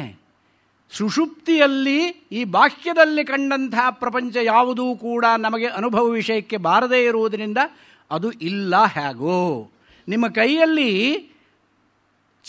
ರದ್ದಾದ ನೋಟುಗಳಿದ್ದರೆ ಆ ದುಡ್ಡಿದೆ ಅಂತ ಅರ್ಥನಾ? ಅದಿಲ್ಲ ತಾನೇ. ಡಿಮಾನಿಟೈಸೇಷನ್ ಎಫೆಕ್ಟ್ ಅನ್ನುವಂಥದ್ದು ಏನಿದೆ, 1000 ರೂಪಾಯಿ ನೋಟಿನ ಕಂತೆ ಮನೆಯಲ್ಲಿ ತುಂಬ ಇದೆ, ಏನು ಪ್ರಯೋಜನ? ಹಾಗೆಯೇ ರದ್ದಾಗಿರುವ ನೋಟಿಗೆ ಎಷ್ಟು ಮಾನ್ಯತೆ ಇದೆಯೋ, ಬಾಹ್ಯ ಪ್ರಪಂಚದಲ್ಲಿ ಇದ್ದಂತಹ ಈ ಪ್ರಪಂಚದ ಒಂದು ಸತ್ಸ್ವರೂಪ ಅಂತ ಏನು ನಮಗೆ ಬಾಹ್ಯ ಪ್ರಪಂಚದಲ್ಲಿ ಅನುಭವಕ್ಕೆ ಬಂದಿತ್ತೋ ಅದು ಸುಷುಪ್ತಿಯಲ್ಲಿ ಇಲ್ಲ. ಯಾವುದು ಎಲ್ಲ ಸಂದರ್ಭಗಳಲ್ಲೂ ಇರುವುದಿಲ್ಲವೋ, ಯಾವುದು ಎಲ್ಲ ಸಂದರ್ಭಗಳಲ್ಲೂ ಅನುಭವಕ್ಕೆ ಬರುವುದಿಲ್ಲವೋ, ಕೆಲವೊಂದು ಕ್ಷಣದಲ್ಲಿ ಮಾತ್ರ ಅನುಭವಕ್ಕೆ ಬರುತ್ತೋ ಅದು ಸತ್ಸ್ವರೂಪವಲ್ಲ, ಸತ್ಯಸ್ವರೂಪವಲ್ಲ, ಅದು ಯಾವಾಗಲೂ ಮಿಥ್ಯಾ. ಇದನ್ನೇ ಹೇಳ್ತಾರೆ ಮಿಥ್ಯಾಸ್ವರೂಪದಲ್ಲಿ. ಕಂಡಿದ್ದನ್ನೇ ಇಲ್ಲ ಅಂತ ಹೇಳೋದಿಲ್ಲ. ಕಂಡಿದ್ದೆಲ್ಲ ಸತ್ಯವಾಗಲಿಕ್ಕೆ ಸಾಧ್ಯವಿಲ್ಲ. ಕಂಡಿದ್ದೆಲ್ಲ ಸತ್ಯವಾಗಿದ್ದರೆ ಹಗ್ಗ ಹಾವಾಗಿ ಕಂಡಾಗ ಅದು ಕೂಡ ಸತ್ಯವಾಗಬೇಕು. ಹೌದು ತಾನೇ? ಹಾಗೆಯೇ ಕಪ್ಪೆ ಚಿಪ್ಪನ್ನು ನೋಡಿ ಬೆಳ್ಳಿ ಅಂತ ತಿಳ್ಕೊಂಡು ಬಿಡ್ತಾನೆ, ಅದು ಬೆಳ್ಳಿ ಆಗುತ್ತೋ? ಇಲ್ಲ ತಾನೇ. ಹಾಗೆ ಕಂಡಿದ್ದೆಲ್ಲ ಸತ್ಯವಾಗುವುದಿಲ್ಲ. ಆ ರೀತಿಯಾಗಿ ಪ್ರಪಂಚ ಕಂಡಂತೆ ಯಾವ ರೀತಿಯಲ್ಲಿ ಇದೆಯೋ ಇದು ಸತ್ಯವಲ್ಲ, ಇದು ಇದರ ಪರಮಾರ್ಥ ಸ್ವರೂಪವಲ್ಲ, ಅದು ನಮಗೆ ಸುಷುಪ್ತಿಯಲ್ಲಿ ಅನುಭವಕ್ಕೆ ಬರುತ್ತೆ. ಇದು ಸುಷುಪ್ತಿ ವಿಚಾರವಾದರೆ ಸ್ವಪ್ನದಲ್ಲಿ ಅದನ್ನು ಇಲ್ಲಿ ಹೇಳಲಿಕ್ಕೆ ಹೊರಟಿದ್ದಾರೆ. ಈಗ ಸ್ವಪ್ನದಲ್ಲಿ ಈ ಸ್ವಪ್ನ ಅನ್ನುವಂಥದ್ದು ಎಲ್ಲರೂ ಕನಸು ಕಾಣ್ತಿರ್ತಾನೆ. ಕೆಲವರು ರಾತ್ರಿ ನೋಡ್ತಾರೆ ಸ್ವಪ್ನವನ್ನು, ಕೆಲವರು ಹಗಲುಗನಸು ಕಾಣ್ತಾ ಇರ್ತಾರೆ. ಹಗಲುಗನಸು ಕಾಣೋರ ಸಂಖ್ಯೆ ಜಾಸ್ತಿ ಆಗಿದೆ. ಅದಕ್ಕಾಗಿ ತಾನೇ ಇಷ್ಟೊಂದು ತಾಪತ್ರಯಗಳು.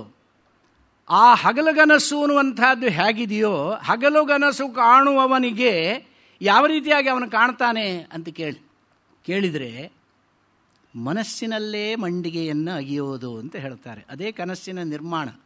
ಅದನ್ನೇ ಹೇಳ್ತಾ ಇದ್ದಾರೆ ಇಲ್ಲಿ. ಯ ಏಷ ಸುಪ್ತೇಷು ಜಾಗರ್ತಿ ಕಾಮಂ ಕಾಮಂ ಪುರುಷೋ ನಿರ್ಮಿಮಾಣಃ ತದೇವ ಶುಕ್ರಂ ತದ್ಬ್ರಹ್ಮ ತದೇವ ಅಮೃತಮುಚ್ಯತೆ ತಸ್ಮಿಲ್ಲೋಕಾಶ್ರಿತಾಃ ಸರ್ವೇ ತದುನಾಪ್ತೇತಿ ಕಶ್ಚನ ಏತದ್ವೈತತ್ ಯತ್ತತ್ ಪಶ್ಯಸಿ ತದ್ವದ. ಅನ್ಯತ್ರ ಧರ್ಮಾರನ್ಯತ್ರ ಧರ್ಮಾತ್ ಅನ್ನುವಂಥ ಪ್ರಶ್ನೆಯಲ್ಲಿ ಯತ್ತತ್ ಪಶ್ಯಸಿ ತದ್ವದ ಅಂತ ಪ್ರಶ್ನೆ ಮಾಡಿದ್ದು. ಏತದ್ವೈ ತತ್, ಯಾವುದು ತತ್ ಅಂತ ನೀ ಕೇಳಿದ್ಯೋ ಇದೇ ಆ ತತ್ ಅಂತ ಹೇಳ್ತಾ ಇದ್ದಾರೆ. ಯಾವುದು? ಯ ಏಷ ಸುಪ್ತೇಷು ಜಾಗರ್ತಿ. ಎಲ್ಲರೂ ಮಲಗಿ ನಿದ್ದೆ ಮಾಡಿದಾಗ ಯಾರು ಎಚ್ಚರವಾಗಿರ್ತಾನೋ, ಎಚ್ಚರವಾಗಿದ್ದುಕೊಂಡು ಕಾಮಂ ಕಾಮಂ ಪುರುಷೋ ನಿರ್ಮಿಮಾಣಃ ಅಂದರೆ ನಿದ್ರಾಭಿಭೂತನಾದಂತಹ ಪುರುಷ ಅವನು ನಿದ್ರೆಗೆ ವಶೀಭೂತನಾಗಿದ್ದರೂ ಕೂಡ ಅವನ ಬಾಹ್ಯೇಂದ್ರಿಯಗಳೆಲ್ಲ ವ್ಯಾಪಾರಗಳನ್ನು ಮಾಡದೆ, ವ್ಯಾಪಾರ ಅಂದರೆ ಬಿಸ್ನೆಸ್ ಅಲ್ಲ, ವ್ಯಾಪಾರ ಶಬ್ದಕ್ಕೆ ಬಾಹ್ಯೇಂದ್ರಿಯ ವ್ಯಾಪಾರ ಅಂದರೆ ಬಾಹ್ಯೇಂದ್ರಿಯಗಳು ತಮ್ಮ ಚಟುವಟಿಕೆಗಳನ್ನು ಮಾಡದೇ ಇದ್ದಾಗ, ಕಣ್ಣು ನೋಡೋದಿಲ್ಲ, ಕಿವಿ ಕೇಳೋದಿಲ್ಲ, ಎಲ್ಲ ಮುಚ್ಚಿಕೊಂಡಿರ್ತಾರೆ ನಿದ್ರೆ ಮಾಡಿದಂತಹ ಸಂದರ್ಭದಲ್ಲಿ. ಆದರೆ ಮನಸ್ಸು ಮಾತ್ರ ಜಾಗೃತವಾಗಿರುತ್ತೆ.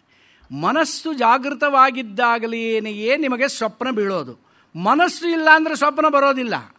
ಮನಸ್ಸು ಜಾಗೃತವಾಗಿರುತ್ತೆ. ಏನು ಕಾಣುತ್ತೆ ಸ್ವಪ್ನದಲ್ಲಿ? ಈ ಪ್ರಶ್ನೆ ಸರಿ ಇಲ್ಲ. ಏನು ಕಾಣೋಲ್ಲ ಅದನ್ನು ಕೇಳಿ. ಸ್ವಪ್ನದಲ್ಲಿ ನಿಮಗೇನು ಕಾಣುತ್ತೆ ಅನ್ನೋದಕ್ಕಿಂತ ಏನು ಕಾಣೋದಿಲ್ಲ. ನಾವು ಹಗಲಲ್ಲಿ ಜಾಗ್ರತ್ತಿನಲ್ಲಿ ಏನೇನೋ ನೋಡಿರ್ತೇವೋ, ಏನೇನು ಕೇಳಿರ್ತೇವೋ, ಏನೇನು ಮನಸ್ಸಿನಲ್ಲಿ ಅಂದುಕೊಂಡಿರ್ತೇವೋ, ಯಾವ ಯಾವ ವಸ್ತುವನ್ನು ಮುಟ್ಟಿರುತ್ತೇವೋ, ಯಾವ ಯಾವ ವಸ್ತುವಿನ ವಾಸನೆಯನ್ನು ಗ್ರಹಿಸಿರ್ತೇವೋ, ಯಾವ ಯಾವ ರಸಾಸ್ವಾದನೆ ಮಾಡಿರ್ತೇವೋ, ಇದೆಲ್ಲ ನಮ್ಮ ಮನಸ್ಸಿನಲ್ಲಿ ಸಂಸ್ಕಾರ ರೂಪದಲ್ಲಿ ಅಚ್ಚಳಿಯದೆ ಮುದ್ರೆ ಒತ್ತಿಕೊಂಡು ಕೂತಿದೆ. ಆ ಮುದ್ರೆ ಒತ್ತಿಕೊಂಡ ಕೂದಂತಹ ಈ ಮನಸ್ಸು ಏನಿದೆಯೋ, ಮನಸ್ಸು ಜಸ್ಟ್ ಲೈಕ್ ಫಿಲ್ಮ್ ರೀಲ್ ಆ ರೀತಿಯಾಗಿ ತಿರುಗಲಿಕ್ಕೆ ಶುರುವಾಗುತ್ತೆ. ಆ ತಿರುಗುತ್ತಾ ಇರುವಾಗ ಮನಸ್ಸಿನಲ್ಲಿ ಅಚ್ಚೊತ್ತಿರುವಂತಹ ಆ ಎಲ್ಲ ಸಂಸ್ಕಾರಗಳು ಮುಂದೆ ಬಂದು ತನ್ನ ಸ್ವರೂಪವನ್ನು ತೋರಿಸ್ತಾ ಇರ್ತವೆ. ಅದಕ್ಕೋಸ್ಕರವಾಗಿ ಅದು ಬಹಳ ವೇಗದಿಂದ ಮನಸ್ಸು ತೇಜೋರೂಪವಾದದ್ದು ಮನಸ್ಸು ಅಂತ ಹೇಳ್ತಾರೆ. ಬಹಳ ವೇಗದಿಂದ ಚಲನೆ ಮಾಡ್ತಾ ಇರೋದರಿಂದ ಒಂದು ಚಿತ್ರಕ್ಕೂ ಮತ್ತೊಂದು ಚಿತ್ರಕ್ಕೂ ಬಹಳ ವೇಗದಿಂದ ಚಲನೆ ಇರೋದರಿಂದ ಒಂದಕ್ಕೊಂದಕ್ಕೆ ಸಂಬಂಧವೇ ಇಲ್ಲದೆ ಇರುವಂತಹ ಚಿತ್ರಗಳು ಕಾಣ್ತಾ ಇರುತ್ತೆ. ಹೌದಾ? ಒಂದು ಕ್ಷಣದಲ್ಲಿ ನೀವೇನು ಮಾಡ್ತಾ ಇರ್ತೀರಾ, ಎಲ್ಲೋ ಒಂದು ದೇವಸ್ಥಾನದಲ್ಲಿ ಕೈ ಮುಗಿದು ದೇವರ ಮುಂದೆ ನಿಂತ ಹಾಗೆ ಕನಸು ನೋಡ್ತಾ ಇರ್ತೀರಾ. ಇನ್ನೊಂದು ಕಡೆಯಲ್ಲಿ ಯಾವುದೊಂದು ಯುದ್ಧ ಭೂಮಿಯಲ್ಲಿ ತಕ್ಷಣ ಯುದ್ಧ ಭೂಮಿಯಲ್ಲಿ ಕತ್ತಿ ಹಿಡಿದು ಗುರಾಣಿ ಹಿಡ್ಕೊಂಡು ಯುದ್ಧ ಮಾಡ್ತಾ ಇದ್ದ ಹಾಗೆ, ಅಥವಾ ಇನ್ನೊಂದು ಕಡೆಯಲ್ಲಿ ಪ್ರವಾಹದಲ್ಲಿ ಕೊಚ್ಚಿ ಹೋಗ್ತಾ ಇದ್ದ ಹಾಗೆ, ಅಥವಾ ತನ್ನನ್ನೇ ತಾನು ಸತ್ತು ಹೋದೆ ಅಂತಲೂ ತಿಳ್ಕೊಂಡು ನೋಡ್ತಾ ಇರ್ತಾನೆ. ಅದು ಏನು ಅಂತ ಕೇಳಿದರೆ, ಆ ರೀತಿಯಾದಂಥ ಅನುಭವದಿಂದ ಬಂದಂತಹ ಸಂಸ್ಕಾರ ರೂಪ ಮುದ್ರೆ ಏನಿದೆಯೋ ಆ ಮುದ್ರಾರೂಪ ಚಿತ್ರಣ ಚಿತ್ತಭಿತ್ತಿಯಲ್ಲಿ ಏನು ಚಿತ್ರಿತವಾಗಿದೆಯೋ ಅದು ತಿರುಗುತ್ತಾ ಇರುವಾಗ ಬರುವಂತಹದ್ದು. ಕೆಲವೊಂದಷ್ಟು ಗೊತ್ತಾಗುತ್ತೆ, ಕೆಲವೊಂದಷ್ಟು ಗೊತ್ತಾಗೋದಿಲ್ಲ, ಬೇಗ ಹೋಗ್ತಾ ಇರೋದನ್ನು. ಅದಕ್ಕೆ ಅಸ್ಪಷ್ಟವಾದಂತಹ ಚಿತ್ರಣ. ಆ ವೇಗ ಯಾವಾಗ ಕಮ್ಮಿ ಆಗುತ್ತೋ, ವೇಗ ಕಮ್ಮಿ ಆದಾಗ ಬಂದಂತಹ ಕೆಲವು ಕನಸುಗಳು ಚೆನ್ನಾಗಿ ನೆನಪಿನಲ್ಲಿ ಉಳಿಯುತ್ತವೆ. ಎಷ್ಟೋ ಜನಗೆ ಹೇಳೋದುಂಟು, ನಿನ್ನೆ ರಾತ್ರಿ ಏನೇನೋ ಕನಸು ಬಿತ್ತು, ಆದರೆ ಏನೂ ನೆನಪಾಗ್ತಾ ಇಲ್ಲ, ಹೇಳೋದುಂಟು ತಾನೆ. ಇನ್ನು ಕೆಲವರು ಹೇಳೋದುಂಟು, ಬೆಳಗಿನ ಜಾವ ಒಳ್ಳೆ ಕನಸು ಬಿದ್ದಿದೆ ನನಗೆ, ಏನು ನಿಧಿ ಸಿಕ್ಕಿಬಿಟ್ಟಿದೆ ನನಗೆ ಅಂತ, ಲಾಟ್ರಿ ಹೊಡೆದು ಬಿಟ್ಟಿದೆ ಅಂತ. ಇವನು ಜೀವನದಲ್ಲಿ ಲಾಟ್ರಿ ಹೊಡಿತಾ ಇದ್ದ, ಸ್ವಪ್ನದಲ್ಲೇ ಅವನಿಗೆ ಲಾಟ್ರಿ ಹೊಡೆದು ಬಿಟ್ಟಿದೆ. ಅದು ನೆನಪಿದೆ. ಯಾಕೆ? ಅದು ಹೆಚ್ಚು ಹೊತ್ತು ಕಂಡಿದೆ. ಆ ದೃಷ್ಟಿಯಿಂದ ಅದು ನೆನಪಿನಲ್ಲಿ ಉಳಿಯುತ್ತೆ. ಇನ್ನು ಕೆಲವರು ಹೇಳೋದುಂಟು, ಬೆಳಗಿನ ಜಾವ ಬಂದಂತಹ ಕನಸು ಸತ್ಯವಾಗುತ್ತೆ ಅಂತ. ಕನಸು ಸತ್ಯವಾಗುತ್ತೆ ಅಂತ ಹೇಳಿದರೆ ಬಾದರಾಯಣರು ಸೂತ್ರದಲ್ಲಿ ಹೇಳ್ತಾರೆ, ಸೂಚಕಶ್ಚಹಿ ಶ್ರುತೇರಾಚಕ್ಷತೆ ಚ ತದ್ವಿಧಃ. ಸ್ವಪ್ನವೂ ಕೂಡ ಕೆಲವೊಮ್ಮೆ ಸೂಚಕವಾಗುತ್ತೆ, ಮುಂದೆ ಆಗುವ ಫಲದ ಸೂಚನೆಯನ್ನು ಕೊಡುತ್ತೆ. ಜ್ಯೋತಿಷ್ಶಾಸ್ತ್ರದಲ್ಲಿ ಸ್ವಪ್ನಾಧ್ಯಾಯ ಅನ್ನುವಂತಹ ವಿಚಾರ ಇದೆ. ಆ ಸ್ವಪ್ನಾಧ್ಯಾಯದಲ್ಲಿ ಈ ಒಂದು ವಿಚಾರಗಳನ್ನೆಲ್ಲ ಮಾಡಿದ್ದಾರೆ. ಯದಾ ಕೃಷ್ಣಂ ಕೃಷ್ಣದಂತಂ ಸ್ವಪ್ನೇನು ಪಶ್ಯತಿ ಸ ಏನಂ ಹಂತಿ. ಕಪ್ಪಗಿರುವ ಮನುಷ್ಯ, ಅವನ ಹಲ್ಲು ಹೇಗೆ ಅದು ಕಪ್ಪಗಿದೆ, ನೋಡಿದರೆ ಭಯಂಕರವಾಗಿ, ಜಾಗ್ರತ್ತಿನಲ್ಲಿ ನೋಡಿದರೆ ಇವನು ಕಿಟಾರ್ ಅಂತ ಕಿರ್ಚ್ಕೋಬೇಕು. ಆ ರೀತಿಯಾದಂತಹ ಭಯಂಕರವಾದ ಮನುಷ್ಯನನ್ನು ರಾತ್ರಿ ಸ್ವಪ್ನದಲ್ಲಿ ನೋಡಿದರೆ ಅದು ಏನನ್ನು ಸೂಚಿಸುತ್ತೆ ಅಂದರೆ, ಇವನಿಗೆ ಸದ್ಯ ಮರಣ ಅನ್ನುವಂಥದ್ದನ್ನು ಸೂಚಿಸುತ್ತೆ. ಯದಾ ಕರ್ಮಸು ಕಾಮ್ಯೇಷು ಸ್ತ್ರೀಯಂ ಸ್ವಪ್ನೇನು ಪಶ್ಯತಿ ಸಮೃದ್ಧಿಂ ತತ್ರ ಜಾನೀಯಾತ್ ತಸ್ಮಿನ್ ಸ್ವಪ್ನ ನಿದರ್ಶನೇ. ಸ್ವಪ್ನದಲ್ಲಿ ಸ್ತ್ರೀ ದರ್ಶನವಾದರೆ, ಒಳ್ಳೆ ಸಾಲಂಕೃತಳಾದಂತಹ ಸ್ತ್ರೀ, ಅರಿಶಿನ ಕುಂಕುಮ ಹೂವು ಬಳೆ ಇತ್ಯಾದಿಗಳನ್ನೆಲ್ಲ ಸೀರೆಯನ್ನು ಧರಿಸಿ ಬಂದಂತಹ ಒಂದು ಮುತ್ತೈದೆಯ ಸ್ತ್ರೀಯ ದರ್ಶನವಾಯಿತು ಅಂತ ಹೇಳಿದರೆ ಅದು ಸಕಲ ಸಂಪತ್ ಸಮೃದ್ಧಿಯ ಸೂಚನೆ ಅಂತ ಹೇಳ್ತಾರೆ. ಯದಾ ಕರ್ಮಸು ಕಾಮ್ಯೇಷು ಸ್ತ್ರೀಯಂ ಸ್ವಪ್ನೇನು ಪಶ್ಯತಿ ಸಮೃದ್ಧಿಂ ತತ್ರ ಜಾನೀಯಾತ್ ತಸ್ಮಿನ್ ಸ್ವಪ್ನ ನಿದರ್ಶನೆ. ಈ ರೀತಿಯಾಗಿ ಸ್ವಪ್ನದಲ್ಲಿ ಕಾಣುವಂಥದ್ದು ಕೆಲವೊಮ್ಮೆ ನಮಗೆ ಸೂಚಕವಾಗತ್ತೆಯೇ ಹೊರತು ಸ್ವಪ್ನ ಸತ್ಯವಲ್ಲ. ಸ್ವಪ್ನದಲ್ಲಿ ಕಂಡಿದ್ಯಾವುದು ಸತ್ಯವಲ್ಲ. ಸ್ವಪ್ನದಿಂದ ಹೊರಗೆ ಬಂದಾಗ ಅದು ಸುಳ್ಳು ಅಂತ ಕಾಣುತ್ತೆ. ಸ್ವಪ್ನ ನೋಡುವಷ್ಟು ಹೊತ್ತು ಅದು ಸುಳ್ಳಾಗಿರುತ್ತೋ? ನೋಡುವಷ್ಟು ಹೊತ್ತು ಎಷ್ಟು ಚೆನ್ನಾಗಿರುತ್ತೆ, ನಾನು ಎಂಥ ಒಂದು ಭಾಗ್ಯವಂತ, ಸ್ವಪ್ನದ ತಿರುಕನ ಕನಸು ಅಂತ ನಾವೆಲ್ಲ ಸಣ್ಣ ವಯಸ್ಸಿನಲ್ಲಿ ಪ್ರೈಮರಿ ಸ್ಕೂಲ್ ಓದ್ತಾ ಇದ್ದಾಗ ಒಂದು ಪದ್ಯ ಇತ್ತು. ಆ ತಿರುಕನ ಕನಸು ಬಹುಶಃ G.P. ರಾಜರತ್ನಂ ಬರೆದಿದ್ದು, ನನಗೆ ಮರ್ತು ಹೋಗಿದೆ ಇವಾಗ. ಆ ಪದ್ಯ ಮಾತ್ರ, ಅದರ ತಾತ್ಪರ್ಯ ಮಾತ್ರ ನೆನಪಿದೆ. ಆ ರೀತಿಯ ತಿರುಕ, ಮೊದಲೇ ಅವನು ತಿರುಪೆ ಎತ್ತಾ ಇದ್ದಂಥವನು ರಾತ್ರಿ ಸ್ವಪ್ನದಲ್ಲಿ ತಾನು ಮಹಾರಾಜನಂತೆ ರಥಾರೂಢನಾಗಿ ಹೋಗ್ತಾ ಇದ್ದಂತೆ ಸ್ವಪ್ನವನ್ನು ಕಾಣ್ತಾನೆ. ಸ್ವಪ್ನ ಕಾಣೋಕೆ ಏನು ದುಡ್ಡು ಕೊಡಬೇಕಾ? ತಿರುಕನಾದರೆ ನಮ್ಮ ಮಹಾರಾಜನ ಸ್ವಪ್ನ ಅವನಿಗೆ ಬೀಳಬಾರ್ದು ಅಂತೇನಿಲ್ಲ ತಾನೆ. ಆ ರೀತಿಯಾಗಿ ಅವನು ಆ ಒಂದು ಸಂದರ್ಭದಲ್ಲಿ ಆ ಸ್ವಪ್ನ ಸೌಖ್ಯವನ್ನು ಅನುಭವಿಸ್ತಾನೆ. ಹಾಗೆ ಈ ಜ್ಯೋತಿಷ್ಶಾಸ್ತ್ರದಲ್ಲಿ ಯೋಗಗಳ ಬಗ್ಗೆ ವಿವರಣೆ ಮಾಡ್ತಾರೆ. ಪ್ರಾಸಂಗಿಕವಾಗಿ ಬಂದಿದ್ದರಿಂದ ಹೇಳ್ತಾ ಇದ್ದೇನೆ. ಯೋಗಗಳ ಬಗ್ಗೆ ಕೆಲವರಿಗೆ ಕೆಲವೊಂದಷ್ಟು ಯೋಗಗಳಿರುತ್ತೆ. ಜಾತಕವನ್ನು ನೋಡಿದಾಗ ಇವನಿಗೆ ಒಳ್ಳೆ ರಾಜಯೋಗ ಇದೆ ಅಂತ ಕಾಣುವ ಹಾಗಿರುತ್ತೆ. ಜ್ಯೋತಿಷಿಗಳೆಲ್ಲ ಏನು ಹೇಳ್ತಾರೆ ಅಂದರೆ, ನಿಮಗೆ ಒಳ್ಳೆ ರಾಜಯೋಗ ಇದೆ ರೀ, ನೀವು ಬಹಳ ಶ್ರೀಮಂತರಾಗಿಬಿಡ್ತೀರಿ ಅಂತ ಹೇಳಿಬಿಡ್ತಾರೆ.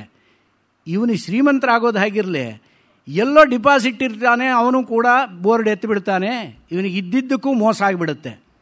ಏನು ಜ್ಯೋತಿಷಿಗಳೇ ಹೀಗೆ ಹೇಳಿದ್ರಲ್ಲ ನೀವು ಅಂತ. ಅವರು ಹೇಳಿದ್ದೇನೋ ಸಹಜ, ಅಲ್ಲಿ ರಾಜಯೋಗ ಅನ್ನುವಂಥದ್ದು ಇರುತ್ತೆ.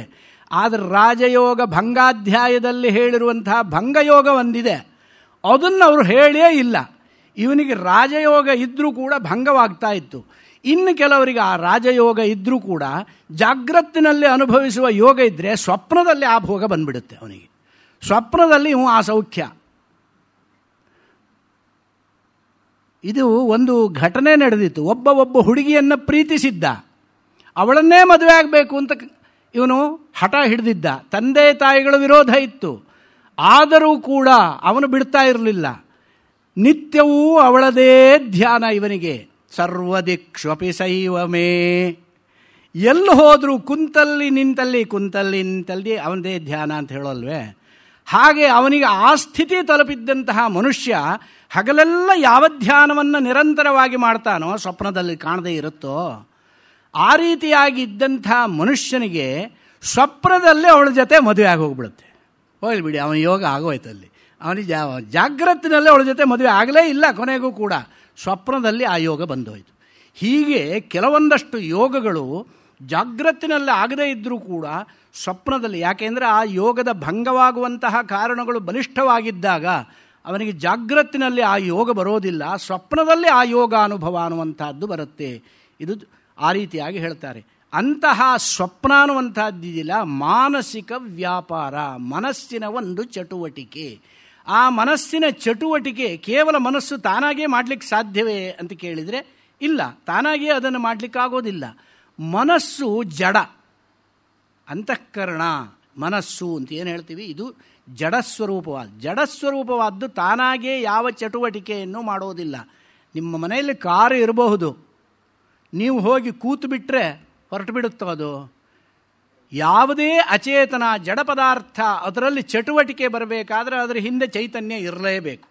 ಹಾಗೆ ಈ ಮನಸ್ಸು ತನ್ನ ಚಟುವಟಿಕೆಯನ್ನು ಸ್ವಪ್ನದಲ್ಲಿ ಮಾಡಬೇಕಾದ್ರೆ ಹಿಂದೆ ಈ ಶಾರೀರ ಅಥವಾ ಚೈತನ್ಯ ಇವನು ಇರಬೇಕು. ಇವನಿದ್ದಾಗಲೇ ಆ ಒಂದು ಮನಸ್ಸು ಯ ಏಷ ಸುಪ್ತೇಷು ಜಾಗರ್ತಿ, ಎಲ್ಲರೂ ಮಲಗಿದ್ದಾಗ ಅಂದರೆ ಯಾರೆಲ್ಲರೂ? ಬೇರೆಯವರಲ್ಲ, ಈ ಶರೀರದಲ್ಲಿದ್ದಂಥ ಎಲ್ಲರೂ ಅಂದರೆ ಯಾರು?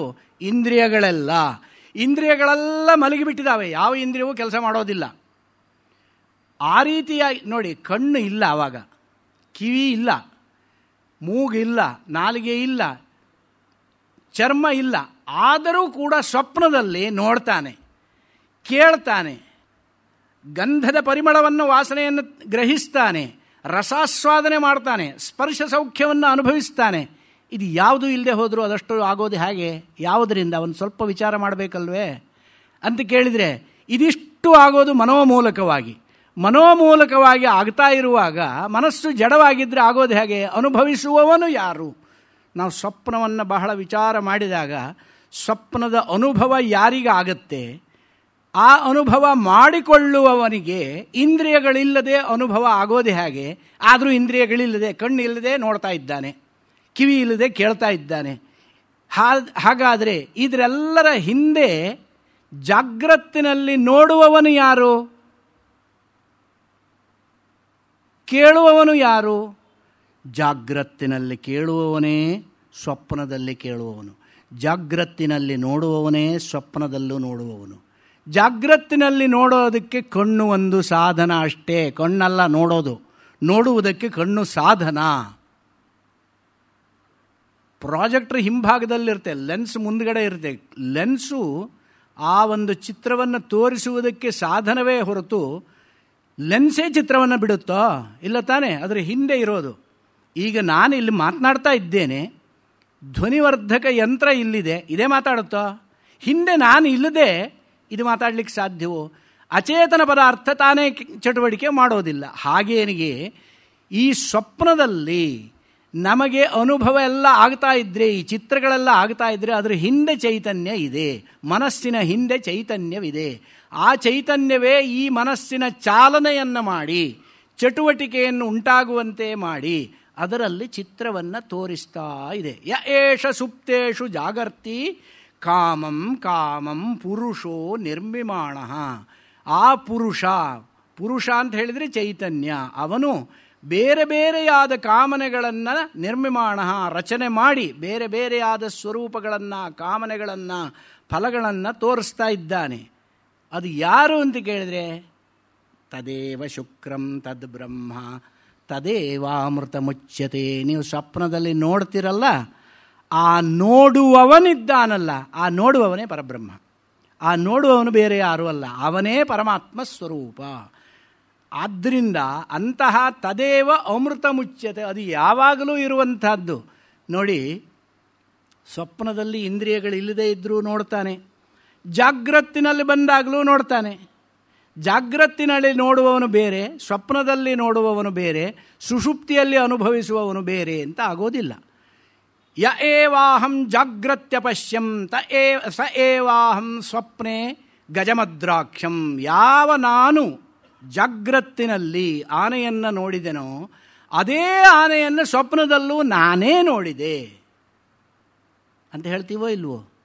ಕೆಲವರಿಗೆ ಸ್ವಪ್ನದಲ್ಲಿ ಬೋಧ ಆಗೋದುಂಟು, ಸ್ವಪ್ನದಲ್ಲಿ ಕೆಲವೊಂದಷ್ಟು ಗುರೂಪದೇಶ ಆಗೋದು ಉಂಟು, ಕೆಲವೊಂದಷ್ಟು ಮಂತ್ರಗಳೇ ಗೊತ್ತಿರೋದಿಲ್ಲ. ಇಂಥದ್ದು ಎಷ್ಟೋ ಘಟನೆಗಳು ನಡೆದಿದೆ.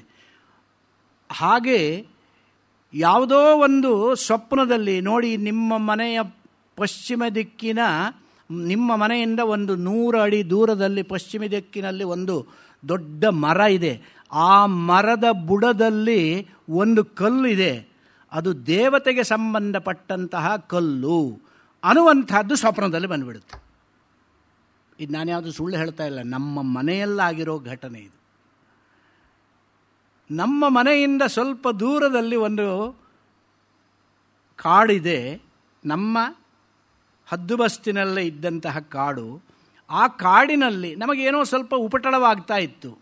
ಉಪಟಳ ಆಗ್ತಾ ಇದ್ದಾಗ ಪ್ರಶ್ನೆ ಮಾರ್ಗವನ್ನು ಕೇಳಿದಾಗ ಉತ್ತರ ಹೇಳುವಂತಹ ಜ್ಯೋತಿಷಿಗಳು, ಒಳ್ಳೆಯ ಜ್ಯೋತಿಷಿಗಳಿದ್ದವರು, ಅನುಷ್ಠಾನ ಬಲ ಇದ್ದಂಥವರು, ಅವರ ಹತ್ರ ಹೋಗಿ ಕೇಳಿದಾಗ ಅವರು ಹೇಳಿದ ಮಾತು, ನಿಮ್ಮ ಮನೆಯಿಂದ ಪಶ್ಚಿಮ ದಿಕ್ಕಿನಲ್ಲಿ ಒಂದು ದೊಡ್ಡ ಮರ ಇದೆ, ಆ ಮರದ ಬುಡದಲ್ಲಿ ಒಂದು ಕಲ್ಲಿದೆ, ಅದು ದೇವತೆಗೆ ಸಂಬಂಧಪಟ್ಟಂತಹ ಕಲ್ಲು, ಅದು ಸ್ವಲ್ಪ ಭಿನ್ನವಾಗಿದೆ, ಅದರಿಂದ ನಿಮಗೆ ಈ ತೊಂದರೆ ಆಗ್ತಾ ಇದೆ.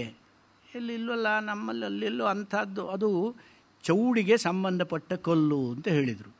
ನಾವು ಆಮೇಲೆ ತಲೆ ಕೆಟ್ಟುಕೊಂಡು ಸೀದಾ ಹೋಗಿ ಆ ಕಾಡಿನಲ್ಲಿ ಹೋಗಿ ಹುಡುಕಿ ನೋಡಿದಾಗ ಅಲ್ಲಿ ಅದು ಚೌಡೇಶ್ವರಿ ಬನವಾಗಿತ್ತಂತೆ. ಹಿಂದೆ ನಮ್ಮ ಮುತ್ತಾತನ ಕಾಲದಲ್ಲಿ ಅದು ಅಲ್ಲಿ ಕಲ್ಲು ಇತ್ತು, ಇದ್ದ ಕಲ್ಲು ಚೆನ್ನಾಗೇ ಇತ್ತು, ಒಂದು ಭಾಗ ಒಡೆದು ಹೋಗಿತ್ತು.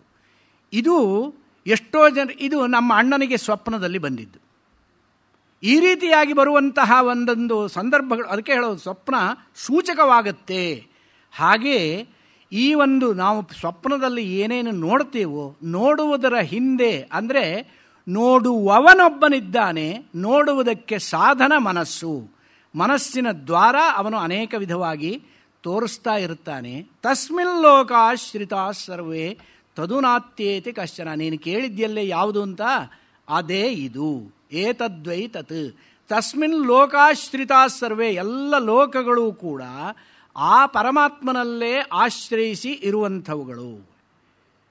ಇವುಗಳನ್ನು ನೀವು ಹೆಂಗೆ ಹೇಳ್ತೀರಾ? ಉದಾಹರಣೆ ಒಂದು ಹೇಳಬೇಕಲ್ಲ, ಸುಮ್ಮನೆ ಹೇಳಿಬಿಟ್ರೆ ಬೊಗಳೆ ರಾಮಾಯಣ ಅಂತ ಒಂದು ಹೇಳ್ತಾರೆ. ಬಾಯಿ ಬಂದಿದ್ದು ಹೇಳಿದ್ದೆ, ನಾನು ಹೇಳಿದ್ದೆ ರಾಮಾಯಣ. ರಾಮಾಯಣ ಒಂದಿದೆ, ವಾಲ್ಮೀಕಿ ರಾಮಾಯಣ.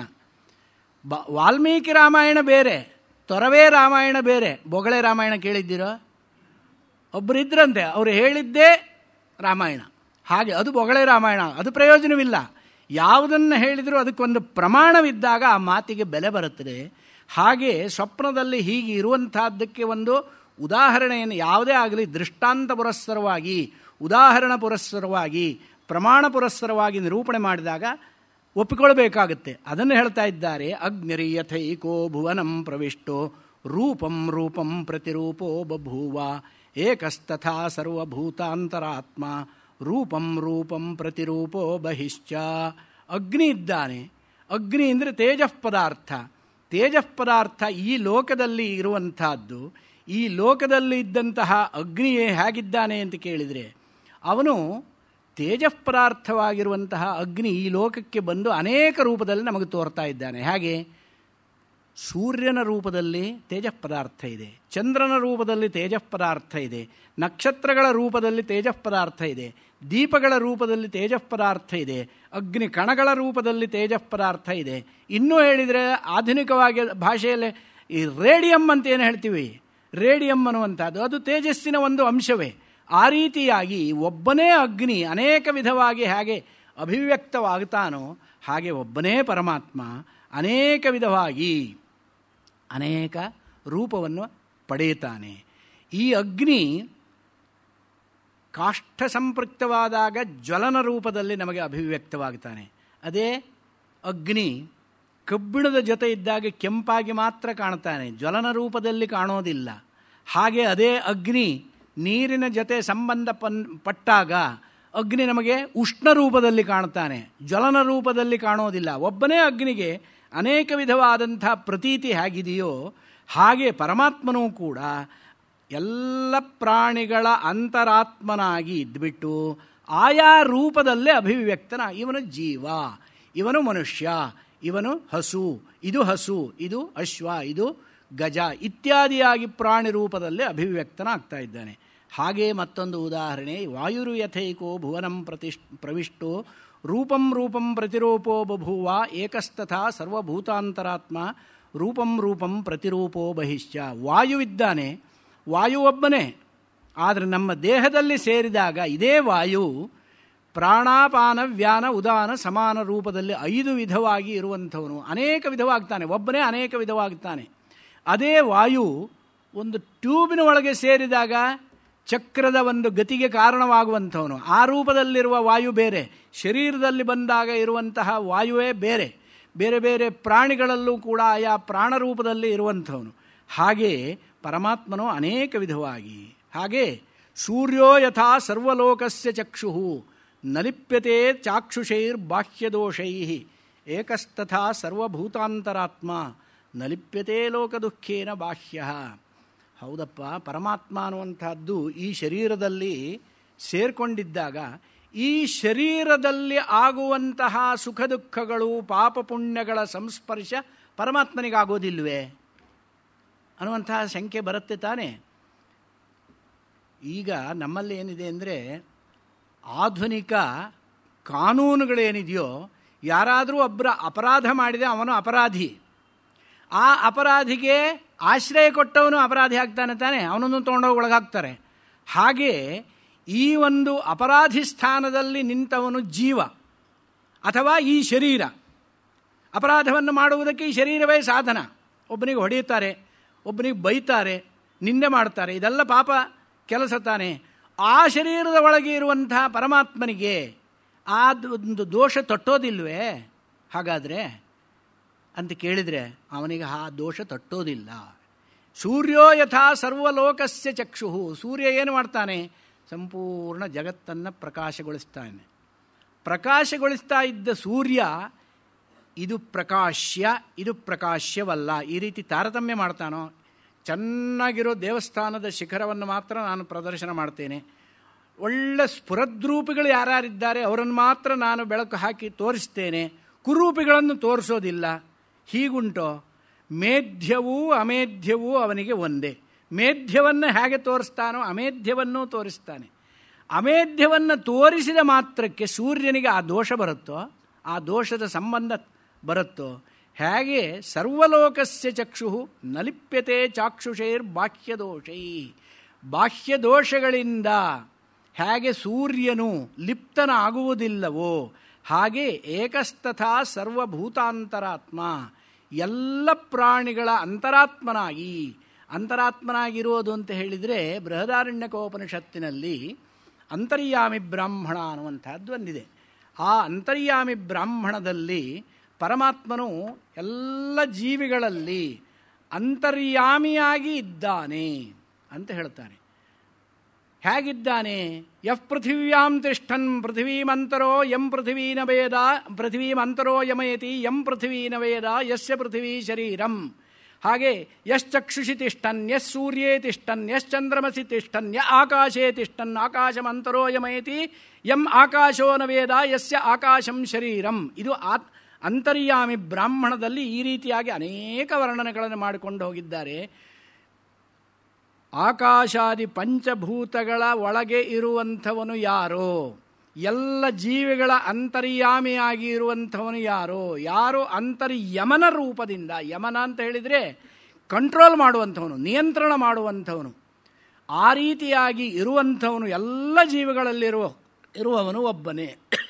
ಏಕಸ್ತಥಾ ಸರ್ವಭೂತಾಂತರಾತ್ಮ ನಲಿಪ್ಯತೆ ಲೋಕದುಃಖೇನ ಬಾಹ್ಯ. ಅಶುಚ್ಯಾದಿಗಳನ್ನು ತೋರಿಸಿದ ಮಾತ್ರಕ್ಕೆ ಸೂರ್ಯನಿಗೆ ಬಾಹ್ಯ ದೋಷ ಸಂಸ್ಪರ್ಶ ಹೇಗಿರೋದಿಲ್ಲವೋ ಹಾಗೆ ಈ ದೇಹದಲ್ಲಿ ಇರುವಂತಹ ಅಥವಾ ಜೀವನು ಮಾಡಿದ ಪಾಪಗಳೆಲ್ಲ ಪರಮಾತ್ಮನಿಗೆ ಅಂಟುತ್ತೆ, ಅಥವಾ ಶರೀರ ರೂಪ ಸಾಧನದಿಂದ ಮಾಡಿದಂತಹ ಪಾಪಗಳೆಲ್ಲ ಆ ಚೈತನ್ಯಕ್ಕೆ ಅಂಟುತ್ತೆ ಅಂತ ಹೇಳಲಿಕ್ಕೆ ಆಗೋದಿಲ್ಲ. ಏಕೋವಶಿ ಸರ್ವಭೂತಾಂತರಾತ್ಮ ಏಕಂ ರೂಪಂ ಬಹುಧಾ ಯಃ ಕರೋತಿ ತಂ ಆತ್ಮಸ್ಥಂ ಯೇ ಅನುಪಶ್ಯಂತಿ ಧೀರಾಃ ತೇಷಾಂ ಸುಖಂ ಶಾಶ್ವತಂ ನೇತರೇಷಾಂ. ಏಕೋವಶಿ ಪರಮಾತ್ಮನೇ, ಅವನಿಗೆ ವಶಿ ಅಂತ ಹೇಳ್ತಾರೆ.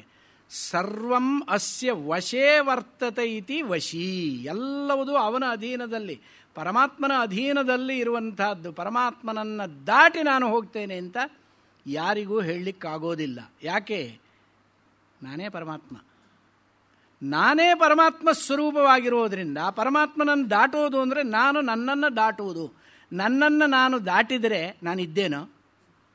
ನನ್ನನ್ನು ನಾನು ದಾಟಿದರೆ ನಾನು ಇಲ್ಲ ಅಂತ ಆಗುತ್ತೆ. ನನ್ನನ್ನು ನಾನು ದಾಟೋಕ್ಕಾಗೋಲ್ಲ. ಅದಕ್ಕೆ ಆತ್ಮಸ್ವರೂಪವನ್ನು ವಿವರಣೆ ಮಾಡುವಾಗ ಶಾಸ್ತ್ರದಲ್ಲಿ ಹೇಳ್ತಾರೆ, ಅಹೇಯ ಅನುಪಾದೇಯ. ಆತ್ಮನನ್ನು ಬಿಡೋದಕ್ಕೂ ಆಗೋದಿಲ್ಲ, ತಗೊಳ್ಳೋದಕ್ಕೂ ಆಗೋದಿಲ್ಲ. ಯಾಕೆ? ಆತ್ಮತ್ವ, ಅದು ಆತ್ಮವಾದ್ದರಿಂದ. ನಿಮ್ಮ ಆತ್ಮವನ್ನು ನೀವು ಬಿಟ್ಟು ಒಂದು ಕ್ಷಣ ಇರಲಿಕ್ಕೆ ಸಾಧ್ಯವೋ? ಇಲ್ಲ ತಾನೇ? ಹಾಗೆಯೇ ತಗೊಳ್ಳಿಕ್ಕೂ ಆಗೋಲ್ಲ. ತಗೊಳ್ಳೋದು ಯಾವುದನ್ನು? ನನ್ನಲ್ಲಿ ಇಲ್ಲದೆ ಇದ್ದದ್ದನ್ನು ನಾನು ತಗೊಳ್ಬೇಕೇ ಹೊರತು, ನಾನೇ ಆತ್ಮನಾಗಿದ್ದಾಗ ನನ್ನನ್ನು ಪುನಃ ತಗೊಳ್ಳೋದು ಹೇಗೆ? ಭಗವತ್ಪಾದರು ಒಂದು ಉದಾಹರಣೆಯನ್ನು ಕೊಡ್ತಾರೆ. ಒಳ್ಳೆ ನಟ ಎಷ್ಟು ಅಭಿನಯ ಮಾಡ್ತಾನೆ ಅಂತ ಹೇಳಿದರೆ ಅವನ ಅಭಿನಯಕ್ಕೆ ಸಾಟಿಯೇ ಇಲ್ಲ, ಮುಗ್ಧರಾಗಿಬಿಡ್ತಾರೆ ಎಲ್ಲ. ಆದರೆ ಅಂತಹ ನಟನೂ ಕೂಡ ತನ್ನ ಹೆಗಲ ಮೇಲೆ ತಾನು ಕೂತ್ಕೊಳ್ತಾನ? ನಹಿ ಸುಶಿಕ್ಷಿತೋಪಿ ನಟಃ ಸ್ವಸ್ಕಂಧಂ ಅಧಿರೋಢಂ ಪಾರ್ಯತೆ. ಎಷ್ಟು ನಟನಾ ಕೌಶಲದಲ್ಲಿ ಅವನು ಅಗ್ರಗಣ್ಯನಾಗಿರಬಹುದು, ಆದರೂ ತನ್ನ ಹೆಗಲ ಮೇಲೆ ತಾನು ಕೂತ್ಕೊಳ್ಳಿಕ್ಕೆ ಆಗೋದಿಲ್ಲ ತಾನೆ. ಹಾಗೆ ತನ್ನನ್ನು ತಾನು ಬಿಟ್ಟಿರೋದಕ್ಕೂ ಆಗೋದಿಲ್ಲ, ತನ್ನನ್ನು ತಾನು ತಗೊಳ್ಳೋದಕ್ಕೂ ಆಗೋದಿಲ್ಲ. ಆತ್ಮತ್ವಾತ್. ಆ ರೀತಿಯಾಗಿ ಇರುವಂಥವನು ವಶಿ ಸರ್ವಭೂತಾಂತರಾತ್ಮ. ಏಕಂ ರೂಪಂ ಬಹುಧಾ ಯಃ ಕರೋತಿ. ಒಬ್ಬನೇ ಇರುವಂತಹ ಪರಮಾತ್ಮ ಸ್ವರೂಪ ಬಹುಧಾ ಯಃ ಕರೋತಿ, ಅನೇಕ ರೂಪವಾಗ್ತಾನೆ. ಇದಕ್ಕೆ ನಿಮಗೆ ಭಾಗವತದಲ್ಲಿ ಒಳ್ಳೆ ಒಂದು ಉದಾಹರಣೆ. ರಾಸಲೀಲಾ ಪ್ರಸಂಗ ಅನ್ನುವಂಥದ್ದು ಬಹಳ ಮನೋರಮವಾದಂತಹ ಒಂದು 5 ಅಧ್ಯಾಯಗಳಿದ್ದಾವೆ ಭಾಗವತದಲ್ಲಿ. ಶ್ರೀಕೃಷ್ಣನ ಗೋಪಿಕಾ ಸ್ತ್ರೀಯರ ಜೊತೆಯಲ್ಲಿ ನಡೆಸಿದಂತಹ ರಾಸಲೀಲಾ ಅನ್ನುವಂಥದ್ದು. ಆ ರಾಸಲೀಲೆಯಲ್ಲಿ ಆ ಪರಮಾತ್ಮನ ಒಂದು ವೈಭವವನ್ನು ನಾವು ನೋಡಲಿಕ್ಕೆ ಸಾಧ್ಯ. ನಾರದರಿಗೆ ಜಿಜ್ಞಾಸೆ ಆಯ್ತಂತೆ, ಈ ಶ್ರೀಕೃಷ್ಣ ಇಷ್ಟು 16,000 ಗೋಪಿಕಾ ಸ್ತ್ರೀಯರ ಜೊತೆಯಲ್ಲಿ ಹೇಗಪ್ಪ ಇರ್ತಾನೆ? ಒಬ್ಬಳನ್ನು ಕಟ್ಟಿಕೊಂಡೇ ಮನುಷ್ಯನ ಪ್ರಪಂಚದಲ್ಲಿ ಪಡ್ತಾ ಇರುವ ಪಾಡು ನೋಡಿದರೆ ಪ್ರಪಂಚವೇ ಬೇಡ ಅಂತ ಹೇಳುವಷ್ಟು ವೈರಾಗ್ಯ ಬರೋದಕ್ಕೆ ಕಾರಣವಾಗುತ್ತೆ ಎನ್ನುವಂತಹ ಸ್ಥಿತಿಯಲ್ಲಿದ್ದಾಗ 16,000 ಸ್ತ್ರೀಯರ ಜೊತೆಯಲ್ಲಿದ್ದಾನೆ ಅಂದರೆ ಹೇಗಿರಬಹುದು? ಅವನನ್ನು ಪರೀಕ್ಷೆ ಮಾಡಬೇಕು ಅಂತ ನಾರದರಿಗೆ ಆಸೆ ಆಯ್ತಂತೆ. ಹೊರಟು ಸೀದಾ ಬಂದುಬಿಟ್ಟು ಶ್ರೀಕೃಷ್ಣನ ಮನೆಗೆ ಬಂದರು. ಅಲ್ಲಿ ಬಂದಾಗ ಒಬ್ಬ ಗೋಪಿಕೆಯ ಜೊತೆಯಲ್ಲಿ ಶ್ರೀಕೃಷ್ಣ ಪಗಡೆ ಆಟ ಆಡ್ತಾ ಇದ್ದಾನೆ. ಬಂದರು, ಅವರ ಕುಶಲಕ್ಷೇಮ ಸಮಾಚಾರಗಳೆಲ್ಲ ಆಯಿತು, ನೋಡಿಕೊಂಡ್ರು, ಹೊರಟರು.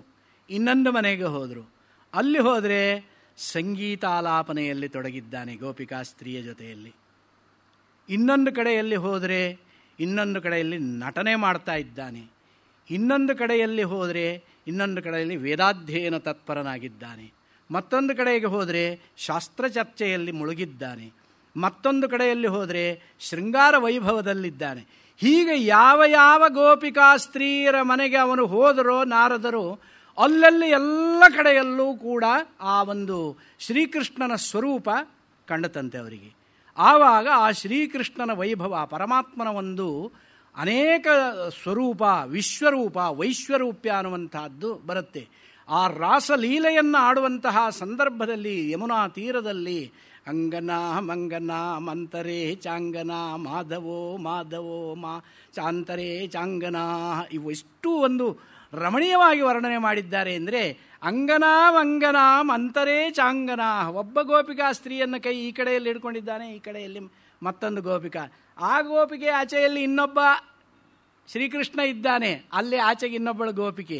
ಹೀಗೆ ಅನೇಕ ರೂಪಗಳನ್ನು ತಾಳಿ ಏಕಕಾಲದಲ್ಲಿ ಅವನು ರಾಸಲೀಲೆಯನ್ನು ಆಡ್ತಾ ಇದ್ದಾನೆ. ಇದು ಏನನ್ನು ಸೂಚಿಸುತ್ತೆ? ಪರಮಾತ್ಮನ ಒಂದು ವೈಶ್ವರೂಪ್ಯ, ಅವನ ಸಾರ್ವಾತ್ಮ್ಯ, ಅವನ ವಿಶ್ವರೂಪ ಸಂದರ್ಶನ ಅನ್ನುವಂಥದ್ದು ಭಾಗವತದಲ್ಲಿ ಅತ್ಯಂತ ರಮಣೀಯ. ಆ ಒಂದು ರಾಸಲೀಲಾ ಪಂಚಾಧ್ಯಾಯಿ ಎನ್ನುವಂಥದ್ದಿದೆ. ಆ ರಾಸಲೀಲಾ ಪಂಚಾಧ್ಯಾಯಿಯನ್ನು ಹೇಳಲಿಕ್ಕೆ ಹೊರಟ್ರೆ ನೀವೆಲ್ಲ ಎಲ್ಲಿಗೋ ಹೋಗ್ಬಿಡ್ತೀರ, ಅಷ್ಟು ರಮಣೀಯವಾಗಿದೆ ಅದು. ಅತ್ಯದ್ಭುತವಾದಂತಹ ಘಟ್ಟ. ಆ ರಾಸಲೀಲೆಯ ಸಂದರ್ಭದಲ್ಲಿ ಶ್ರೀಕೃಷ್ಣನ ವಯಸ್ಸು ಎಷ್ಟು ಗೊತ್ತೋ? ಕೆಲವರು ಕುಹಕ ಮಾಡುವಂತಹ ಕುಹಕಿಗಳಿದ್ದಾರೆ, ಅವನ ವಯಸ್ಸು ಕೇವಲ 12 ವಯಸ್ಸು. 12ನೇ ವಯಸ್ಸಿನಲ್ಲಿ ರಾಸಲೀಲೆಯನ್ನು ಆಡಿದರೆ 12 ವಯಸ್ಸಿನ ಬಾಲಕ ಶೃಂಗಾರವನ್ನು ಮಾಡುವಂತಹ ವಯಸ್ಸೇ ಅದು. ಅಂದರೆ ಬಹಳ ತುಚ್ಛೀಕರಣ ಮಾಡುವಂತಹ ರೀತಿಯಲ್ಲಿ ಕಾಮವಾಸನೆಯಿಂದ ಹೇಳುವಂತಹ ವ್ಯಾಖ್ಯಾನಗಳಿದ್ದಾವಲ್ಲ, ಸಂಪೂರ್ಣ ತಿರಸ್ಕಾರ ಯೋಗ್ಯ. ಆ ಒಂದು ಭಾಗವತದ ರಹಸ್ಯ, ಪರಮಾತ್ಮ ತತ್ವದ ಸ್ವರೂಪ ಅವರಿಗೆ ಅರ್ಥವಾಗಿಲ್ಲ ಅಂತ ಹೇಳಬೇಕಾಗತ್ತೆ. ಅಷ್ಟು ತುಚ್ಛೀಕರಣ ಮಾಡಿ ಇವನು ವಿಷಯಲಂಪಟ, ಸ್ತ್ರೀಲಂಪಟ ಈ ರೀತಿಯಾಗಿ ಹೇಳಿರುವ ಮಾತುಗಳನ್ನು ನಾನು ಕೇಳಿದ್ದೇನೆ. ಸ್ತ್ರೀಲಂಪಟನೇ ಅವನು. ಸ್ತ್ರೀಲಂಪಟನಾಗಿದ್ದರೆ ಕೃಷ್ಣಸ್ತು ಭಗವಾನ್ ಸ್ವಯಂ, ಸಾಕ್ಷಾತ್ ಭಾಗವತವೇ ಹೇಳುತ್ತೆ ಅವನು ಸಾಕ್ಷಾತ್ ಪರಮಾತ್ಮ ಸ್ವರೂಪ. ಬೇರೆ ಎಲ್ಲ ಅವತಾರಗಳನ್ನು ನೀವು ವಿಚಾರ ಮಾಡಿ, ಕೃಷ್ಣನ ಅವತಾರವನ್ನು ವಿಚಾರ ಮಾಡಿ, ಆ ಅವತಾರದಲ್ಲಿರುವಂತಹ ವೈಭವ, ಪರಮಾತ್ಮ ವೈಭವ ಇನ್ಯಾವ ಅವತಾರದಲ್ಲೂ ನಮಗೆ ಹಾಗೆ ಕಾಣುವುದಿಲ್ಲ. ಯಾಕೆಂದರೆ ಅವನು ಅಷ್ಟು ತನ್ನ ಭಗವತ್ ಸ್ವರೂಪವನ್ನು ಹೆಜ್ಜೆ ಹೆಜ್ಜೆಗೂ ತೋರಿಸಿದ್ದಾನೆ. ಅದು ಪರಮಾತ್ಮ ಸ್ವರೂಪ. ರಾಮನ ಅವತಾರದಲ್ಲಿ ಆ ರೀತಿ ತೋರಿಸೋದಿಲ್ಲ. ಆ ರಾಮ ನಿಜವಾಗಿ ವಿಷ್ಣುವಿನ ಅಂಶವಾಗಿ ಅವತಾರವೆತ್ತಿದ್ದರೂ ಕೂಡ ಆತ್ಮಾನಂ ಮಾನುಷಂ ಮನ್ಯೇ ರಾಮಂ ದಶರಥಾತ್ಮಜಂ ಅಂತ ಹೇಳ್ಕೊಂಡಿದ್ದಾನೆ. ನಾನು ಮನುಷ್ಯ ಅಂತಲೇ ನನ್ನನ್ನು ನಾನು ತಿಳ್ಕೊಂಡಿದ್ದೇನೆ, ನಾನು ಮನುಷ್ಯ ರೂಪದಲ್ಲೇ ವ್ಯವಹಾರ ಮಾಡ್ತೇನೆ. ಕೊನೆಯವರೆಗೂ ಅವನು ಮನುಷ್ಯ ರೂಪದಲ್ಲೇ ವ್ಯವಹಾರ ಮಾಡಿ ಅವತಾರ ಸಮಾಪ್ತಿ ಮಾಡಿದ. ಒಬ್ಬ ಮನುಷ್ಯ ಎಷ್ಟು ತನ್ನ ಉದಾತ್ತ ಚರಿತ್ರೆಯಿಂದ ಎಷ್ಟು ಔನ್ನತ್ಯವನ್ನು ಪಡೆಯಬಹುದು ಅನ್ನುವಂಥದ್ದು ಜಗತ್ತಿಗೆ ತೋರಿಸಿದಂತಹ ಮಹಾನುಭಾವ ಶ್ರೀರಾಮಚಂದ್ರ. ಅದಕ್ಕೋಸ್ಕರವಾಗಿ ಅವನಿಗೆ ಮರ್ಯಾದಾ ಪುರುಷೋತ್ತಮ. ಮರ್ಯಾದಾ ಪುರುಷೋತ್ತಮ ಅಂತ ಯಾಕೆ ಹೇಳ್ತಾರೆ ಅಂದರೆ, ಅವನು ತನಗೆ ಒಂದು ತಾನು ಮರ್ಯಾದಾ ಅನ್ನೋ ಶಬ್ದಕ್ಕೆ ಸಂಸ್ಕೃತದಲ್ಲಿ ಚೌಕಟ್ಟು ಅಂತ ಅರ್ಥ. ಸೀಮೆ, ಬೌಂಡ್ರಿ, ಲಿಮಿಟ್, ಅದನ್ನು ಮೀರಿ ಅವನು ನಡೆದವನಲ್ಲ. ಅದಕ್ಕೋಸ್ಕರವಾಗಿ ಮರ್ಯಾದಾ ಪುರುಷೋತ್ತಮ. ಅದನ್ನೇ ಜಗತ್ತಿಗೆ ಸಾರುವುದಕ್ಕೆ ಅವನು ಮನುಷ್ಯ ರೂಪದಲ್ಲೇ ಮಾಡಿರುವಂತಹ ವ್ಯವಹಾರಗಳು. ಇಲ್ಲದೆ ಹೋದರೆ ಸೀತೆಯನ್ನು ಹುಡುಕಲಿಕ್ಕೆ ಅವನು ಕಪಿಗಳನ್ನು ಕಳಿಸಬೇಕಾಗಿತ್ತು. ಸಾಕ್ಷಾತ್ ಪರಮಾತ್ಮ ಸ್ವರೂಪ ತಾನೇ. ಸಾಕ್ಷಾತ್ ಪರಮಾತ್ಮ ಸ್ವರೂಪನಾದಂತಹ ರಾಮನಿಗೆ ಸೀತೆ ಎಲ್ಲಿದ್ದಾಳೆ, ಯಾರು ಕರ್ಕೊಂಡು ಹೋದರೂ ಅವನಿಗೆ ಗೊತ್ತಾಗೋದಿಲ್ವೇ? ಅವನು ಎಲ್ಲ ಅರಣ್ಯದಲ್ಲಿ ರೋದನ ಮಾಡ್ತಾನೆ. ಯಾಕೆ? ನಿಜವಾಗಿ ಒಬ್ಬ ಮನುಷ್ಯನಿಗೆ ಅವನ ಹೆಂಡತಿಯನ್ನು ಯಾರಾದರೂ ಅಪಹರಿಸಿಕೊಂಡು ಹೋದರೆ ಯಾವ ಒಂದು ವಿಧವಾದ ದುಃಖವಾಗುತ್ತೋ ಅಷ್ಟು ದುಃಖವನ್ನು ಅನುಭವಿಸಿ ತೋರಿಸಿದ್ದಾನೆ. ಅಷ್ಟು ದುಃಖವನ್ನು ಅನುಭವಿಸಿದಾಗಲೂ ಕೂಡ ಏನನ್ನು ತೋರಿಸಿದ್ದಾನೆ ಅಲ್ಲಿ? ಅವನು ಯಾಕೆ ಅಷ್ಟು ದುಃಖವನ್ನು ಅನುಭವಿಸಿ ತೋರಿಸಬೇಕು ಅಂತ ಕೇಳಿದರೆ, ಅಷ್ಟು ದುಃಖದ ಸಂದರ್ಭದಲ್ಲೂ ಕೂಡ ಧರ್ಮ ಮಾರ್ಗವನ್ನು ಬಿಟ್ಟು ಅವನು ನಡೆಯಲಿಲ್ಲ. ಅವಳು ಹೋದರೆ ಹೋದ್ಲು, ಇನ್ನೊಬ್ಬರನ್ನ ಮದುವೆ ಮಾಡ್ಕೊಳ್ತೀನಿ ಅಂತ ಹೇಳ್ಕೊಂಡು ಕೂತಿದ್ರೆ, ದೇಶೇ ದೇಶೇ ಕಲತ್ರಾಣಿ ದೇಶೇ ದೇಶೇ ಚ ಬಾಂಧವಾ ತಂತು ದೇಶನ್ನ ಪಶ್ಯಾಮಿ ತ್ರಭ್ರಾತ ಸಹೋದರ ಅಂತ ಹೇಳಿಬಿಟ್ಟು ಲಕ್ಷ್ಮಣ ಮೂರ್ಛಿತನಾದಂತಹ ಸಂದರ್ಭದಲ್ಲಿ ರಾಮ ಹೇಳುವಂತಹ ಮಾತು, ಹೆಂಡತಿ ಹೋದರೂ ಪರವಾಗಿಲ್ಲ, ಇನ್ನೊಬ್ಬಳನ್ನು ಮದುವೆ ಮಾಡ್ಕೋಬಹುದು. ದೇಶೇ ದೇಶೇ ಚ ಬಾಂಧವ, ಬೇರೆ ಬೇರೆ ಬಂಧುಗಳು ಬಾಂಧವರು ಉಂಟಾಗ್ತಾರೆ. ತಂತು ದೇಶಂ ನ ಪಶ್ಯಾಮಿ ಯತ್ರ ಭ್ರಾತ ಸಹೋದರ, ಸಹೋದರ ಇಲ್ಲ ಅಂದರೆ ಮತ್ತೊಬ್ಬರು ಬರ್ತಾನೆಯೇ ಅಂತ ಅವನು ದುಃಖಿಸುವ ಲಕ್ಷ್ಮಣನಿಗಾಗಿ ಅವನು ಸೀತೆ ಇಲ್ಲದಿದ್ದರೂ ಕೂಡ ಅವನು ಅಷ್ಟು ದುಃಖಿಸೋದಿಲ್ಲ. ಲಕ್ಷ್ಮಣ ಇಲ್ಲ ಅನ್ನುವಂತಹ ಸಂದರ್ಭದಲ್ಲಿ ಅಷ್ಟು ದುಃಖಿಸ್ತಾನೆ. ಇದು ಪುರುಷೋತ್ತಮನ ಒಂದು ಮರ್ಯಾದಾ ಸ್ವರೂಪ. ರಾಮಾಯಣದಲ್ಲಿ ನೀವು ಎಲ್ಲೇ ನೋಡಿ, ಎಷ್ಟೇ ರಾಮಾಯಣವನ್ನು ಆ ದೃಷ್ಟಿಯಿಂದ ನೋಡಬೇಕು. ಮರ್ಯಾದಾ ಪುರುಷೋತ್ತಮನ ಅವನಿಗೆ 16 ವಿಶೇಷಣಗಳನ್ನು ಆರಂಭದಲ್ಲಿ ಏನು ಹೇಳಿದ್ದಾರೆ, ಸಂಪೂರ್ಣ ರಾಮಾಯಣ ಆ 16 ಗುಣಗಳ ವಿಶ್ಲೇಷಣಾತ್ಮಕವಾದಂಥ ಕಾವ್ಯ. ಕಾವ್ಯ ರೂಪದಲ್ಲಿ ನೋಡಿದಾಗ ಆ ರೀತಿಯಾಗಿ, ಇತಿಹಾಸ ರೂಪದಲ್ಲಿ ನೋಡಿದಾಗ ಅದು ತಾತ್ವಿಕ, ಇನ್ನು ಆಧ್ಯಾತ್ಮಿಕ ರೂಪದಲ್ಲಿ ನೋಡಿದಾಗ ಪರಮಾತ್ಮ ತತ್ವ ಸಂದರ್ಶನ. ಇದು ರಾಮಾಯಣದ ಒಂದು ಸ್ವರೂಪ. ಅದು ವಾಲ್ಮೀಕಿ ರಾಮಾಯಣದಲ್ಲಿ ಸಿಕ್ಕ ರೀತಿಯಲ್ಲಿ ಇನ್ನು ಯಾವ ರಾಮಾಯಣದಲ್ಲೂ ಸಿಗೋದಿಲ್ಲ. ಬಾಕಿ ಎಲ್ಲ ರಾಮಾಯಣಗಳು ಕಲ್ಪಿತವಾಗಿರಬಹುದು, ವರ್ಣರಂಜಿತವಾಗಬಹುದು, ಅವೆಲ್ಲ ಕಾವ್ಯಗಳಾಗಬಹುದು. ಕಾವ್ಯ ಬೇರೆ, ಇತಿಹಾಸ ಬೇರೆ. ಇದು ಕಾವ್ಯವೂ ಹೌದು, ಇತಿಹಾಸವೂ ಹೌದು. ಅದರಲ್ಲಿ ಇರುವಂಥವರು ವಾಲ್ಮೀಕಿ ಮಹರ್ಷಿಗಳು ರಾಮಾಯಣದ ಒಂದು ಅಂಗ. ಮಹಾಭಾರತವನ್ನು ರಚಿಸಿದಂತಹ ವ್ಯಾಸರೂ ಕೂಡ ಮಹಾಭಾರತದ ಒಂದು ಅಂಗ.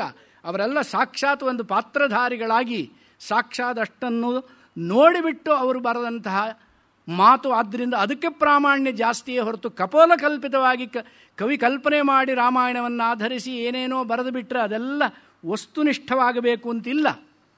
ಹಾಗೆಯೇ ಇಂತಹ ಪರಮಾತ್ಮ ಸ್ವರೂಪವನ್ನು ನಾವು ಅರಿತಿದ್ದೇ ಆದರೆ ಆ ಪರಮಾತ್ಮ ಸ್ವರೂಪವನ್ನು ತಿಳಿದುಕೊಂಡವರಿಗೆ ಅನೇಕ ವಿಧವಾದಂಥ ರೂಪ. ಏಕಂ ರೂಪಂ ಬಹುಧಾ ಯಃ ಕರೋತಿ. ಶ್ರೀಕೃಷ್ಣ ಹೇಗೆ ಅನೇಕ ರೂಪದಲ್ಲಿ ತನ್ನನ್ನು ತಾನು ತೋರಿಸಿಕೊಂಡನು, ಹಾಗೆ ಅದು ಅವತಾರದಲ್ಲಿ ತೋರಿಸಿಕೊಂಡ ರೂಪ. ಈ ಪರಮಾತ್ಮನಾದರೂ 84 ಲಕ್ಷ ಜೀವರಾಶಿಗಳು ಅಂತ ಹೇಳಿದರೆ 84 ಲಕ್ಷ ಜೀವರೂ ಕೂಡ ಪರಮಾತ್ಮನ ಅಂಶವೇ.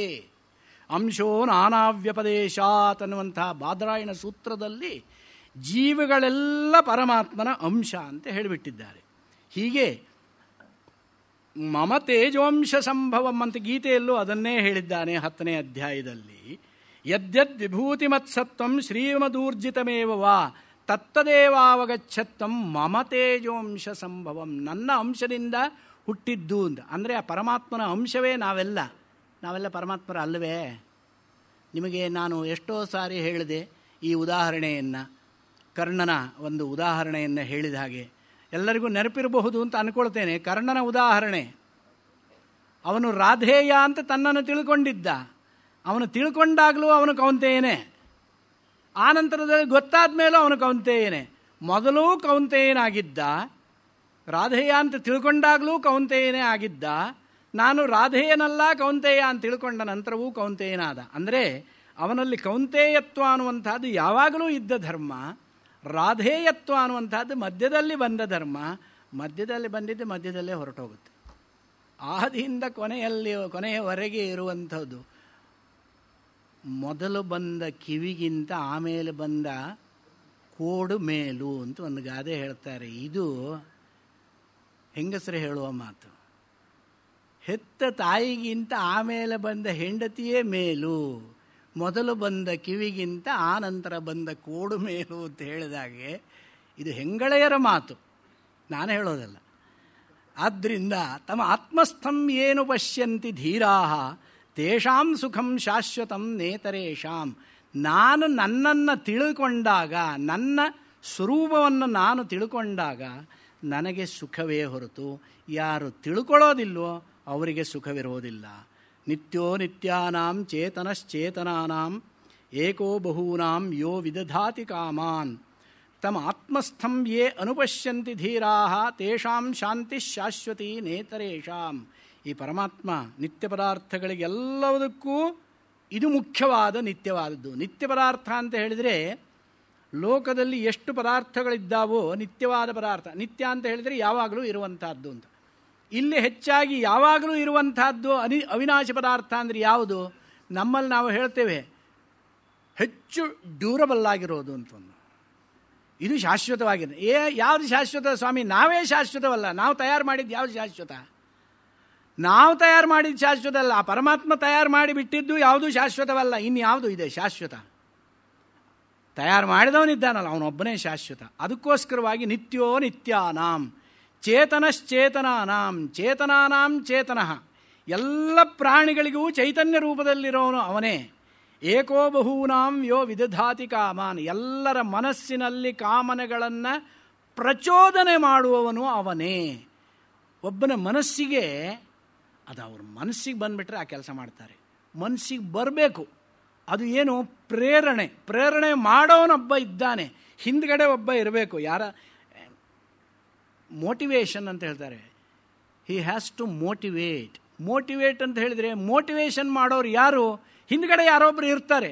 ಇವರೆಲ್ಲ behind every success of A man is A woman. Motivation ಮಾಡೋರು ಅವ್ರು ಇರ್ತಾರೆ. ಹಾಗೇ ಮೋಟಿವೇಟರ್ ಅಂದರೆ ಯಾರು ಪ್ರೇರಣೆಯನ್ನು ಮಾಡ್ತಾನೋ, ಪ್ರೇರಣೆ ಮಾಡುವಂಥವನೇ ಏಕೋ ಬಹೂನಾಂ ಯೋ ವಿದಧಾತಿ ಕಾಮಾನ್. ಅಷ್ಟೇ ಅಲ್ಲ, ಎಲ್ಲ ಕಾಮಾನ್ ಅಂತ ಹೇಳಿದರೆ ಕರ್ಮ ಫಲಗಳನ್ನು ಕೊಡುವವನು, ಎಲ್ಲರಿಗೂ ಕರ್ಮ ಫಲವನ್ನು ಕೊಡುವವನು ಯಾರಿದ್ದಾನೋ ಅವನೇ ಸರ್ವಜ್ಞ ಸರ್ವೇಶ್ವರ. ಅವನೇ ಕರ್ಮ ಫಲವನ್ನು ಬಯಸಿದಂತಹ ಕಾಮಿಗಳಿಗೆ, ನಾವೆಲ್ಲ ಕಾಮಿಗಳು ಅಂತ ಹೇಳಿದರೆ ಕೆಟ್ಟ ಅರ್ಥದಲ್ಲಿ ತಗೊಳ್ಬೇಡಿ. ಕಾಮನೆ ಉಳ್ಳವನು ಕಾಮಿ, ಕಾಮನಾಯುಕ್ತ ಕಾಮಿ. ಆಸೆ ಇದ್ದವರೆಲ್ಲ ಕಾಮಿಗಳು. ಆ ದೃಷ್ಟಿಯಲ್ಲಿ ಹೇಳಿದಾಗ ಎಲ್ಲರಿಗೂ ಕಾಮಿಗಳು ಅಂತ ಹೇಳ್ಬೋದು ತಾನೆ. ಆಸೆ ಇಲ್ಲದಿದ್ದವ್ರು ಯಾರು? ಎಲ್ಲರೂ ಕೂಡ ಆಸೆ ಉಳ್ಳವರೇ. ನಿರಾಶೆ ಬಂದುಬಿಟ್ರೆ ಇಲ್ಯಾರೂ ಇರೋದಿಲ್ಲ. ಆಶಾಹಿ ಪರಮಂ ದುಃಖಂ ನಿರಾಶಾ ಪರಮಂ ಸುಖಂ ಅಂತ ಹೇಳ್ತಾರೆ. ಆಸೆ ಇತ್ತು ಅಂದರೆ ಅದು ದುಃಖಕ್ಕೆ ಕಾರಣ. ಆಸೆಯೇ ಇಲ್ಲ ಅಂದರೆ ದುಃಖ ಬರೋದೇ ಇಲ್ಲ. ಆದ್ದರಿಂದ ನಿರಾಶಾ ಪರಮಂ ಸುಖಂ. ಆದ್ದರಿಂದ ಯೋ ವಿದಧಾತಿ ಕಾಮಾನ್, ಎಲ್ಲ ಕರ್ಮಫಲವನ್ನು ಯಾರಿಗೆ ಕೊಡುವವನಿದ್ದಾನೋ ಅವನೇ ಪರಮಾತ್ಮ, ಅವನೇ ನಮ್ಮಲ್ಲಿ ಇರುವವನು. ತದೇತದಿತಿ ಮನ್ಯಂತೆ ನಿರ್ದೇಶ್ಯ ಪರಮಂ ಸುಖಂ ಕಥನ್ನು ತದ್ವಿಜಾನೀಯಾಂ ಕಿಮು ಭಾತಿ ವಿಭಾತಿ ವಾ. ತದೇತದಿತಿ ಮನ್ಯತೆ ಅರ್ಥಾತ್ ಆರಂಭದಲ್ಲಿ ಯತ್ತತ್ ಪಶ್ಯಸಿ ತದ್ವದ ಅಂತ ಪ್ರಶ್ನೆ ಮಾಡಿದ್ದು, ಆ ತತ್ಸ್ವರೂಪ ಯಾವುದು? ಇದು ಈ ತತ್ಸ್ವರೂಪ ಅನ್ನುವಂಥದ್ದು ಉಪನಿಷತ್ತುಗಳಲ್ಲಿ ಮಹಾವಾಕ್ಯ ಅನ್ನುವಂಥದ್ದು ಒಂದಿದೆ. 4 ವೇದಗಳಿಗೆ ಸಂಬಂಧಪಟ್ಟಂತಹ 4 ಮಹಾವಾಕ್ಯಗಳು ಪ್ರಜ್ಞಾನಂ ಬ್ರಹ್ಮ, ಅಹಂ ಬ್ರಹ್ಮಾಸ್ಮಿ, ತತ್ವಮಸಿ, ಅಯಮಾತ್ಮ ಬ್ರಹ್ಮ ಅಂತ ಕ್ರಮಶಃ ಋಗ್ಯಜುಸ್ಸಾಮಾಥರ್ವ ವೇದಗಳಲ್ಲಿ ಇರುವ ಒಂದೊಂದು ಮಹಾವಾಕ್ಯ.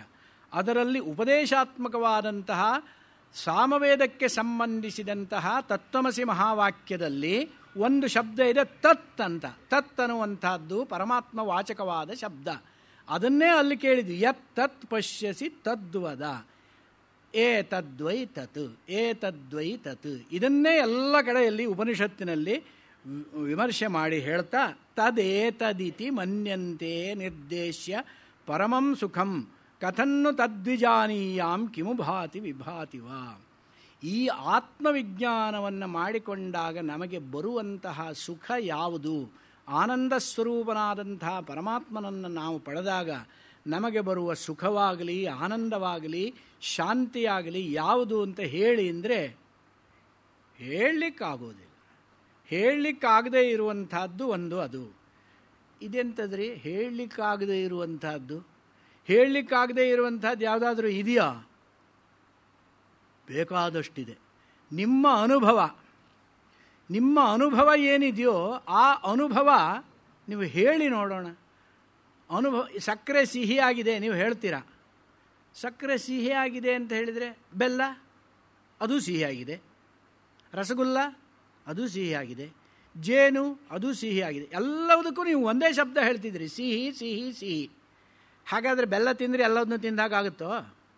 ಸಿಹಿ ಅಂತ ಆಗೋದಿಲ್ಲ ತಾನೆ. ಅಂದರೆ ಆ ಸಿಹಿಯಲ್ಲಿ ಇರುವ ವೈಲಕ್ಷಣ್ಯ, the difference between all kind of sweetness, ಆ ಸ್ವೀಟ್ನೆಸ್ ಅನ್ನುವಂಥದ್ದು ಏನಿದೆ ಅದನ್ನು ನೀವು ಯಾವ ಶಬ್ದದಿಂದ ಹೇಳ್ತೀರಾ? ಎಲ್ಲದಕ್ಕೂ ಸಿಹಿನೂ ಒಂದೇ ಶಬ್ದ ಹೇಳ್ತೀರಾ. ಅನುಭವದಿಂದ ತಿಳಿಯುವಂತಹ ಪದಾರ್ಥವನ್ನು ಶಬ್ದದಿಂದ ಹೇಳಲಿಕ್ಕೆ ಸಾಧ್ಯವಿಲ್ಲ ಅನ್ನೋದಕ್ಕೆ ಇದು ಒಳ್ಳೆಯ ಉದಾಹರಣೆ. ಅದನ್ನು ಹೇಳಲಿಕ್ಕೆ ಸಾಧ್ಯವಿಲ್ಲ. ಅದು ಗೊತ್ತಾಗಬೇಕಾದ್ರೆ ಬೆಲ್ಲ ಬಾಯಲ್ಲಿಟ್ಟು ತಿನ್ನಬೇಕು, ಆವಾಗ ಅದ್ರ ಸಿಹಿ ಗೊತ್ತಾಗುತ್ತೆ. ಸಕ್ಕರೆ ಆ ಸಿಹಿಯೇ ಒಂದು ತರಹ, ರಸಗುಲ್ಲ ಅದು ಇನ್ನೊಂದು ತರಹ, ಜೇನು ಅದು ಇನ್ನೊಂದು ತರಹ. ಹೇಳೋದಿಲ್ವೇ? ಇದನ್ನು ನೀವು ಯಾವ ಶಬ್ದದಿಂದ ಹೇಳ್ತೀರಾ? ಇದು ನೀವಲ್ಲ, ಸರಸ್ವತಿಯೂ ಹೇಳೋಕ್ಕಾಗೋಲ್ಲ ಅಂತ ಹೇಳ್ತಾರೆ. ಇಕ್ಷುಕ್ಷೀರ ಗುಡಾದೀನಾಂ ಮಾಧುರ್ಯಸ್ಯಾಂತರಂ ಮಹತು ಅಥಾಪಿ ನ ತದಾಖ್ಯಾತುಂ ಸರಸ್ವತ್ಯಾಪಿ ಶಕ್ಯತೆ ಎಂದು ದಂಡಿ ಕಾವ್ಯಾದರ್ಶದಲ್ಲಿ ಹೇಳಿದ್ದಾನೆ.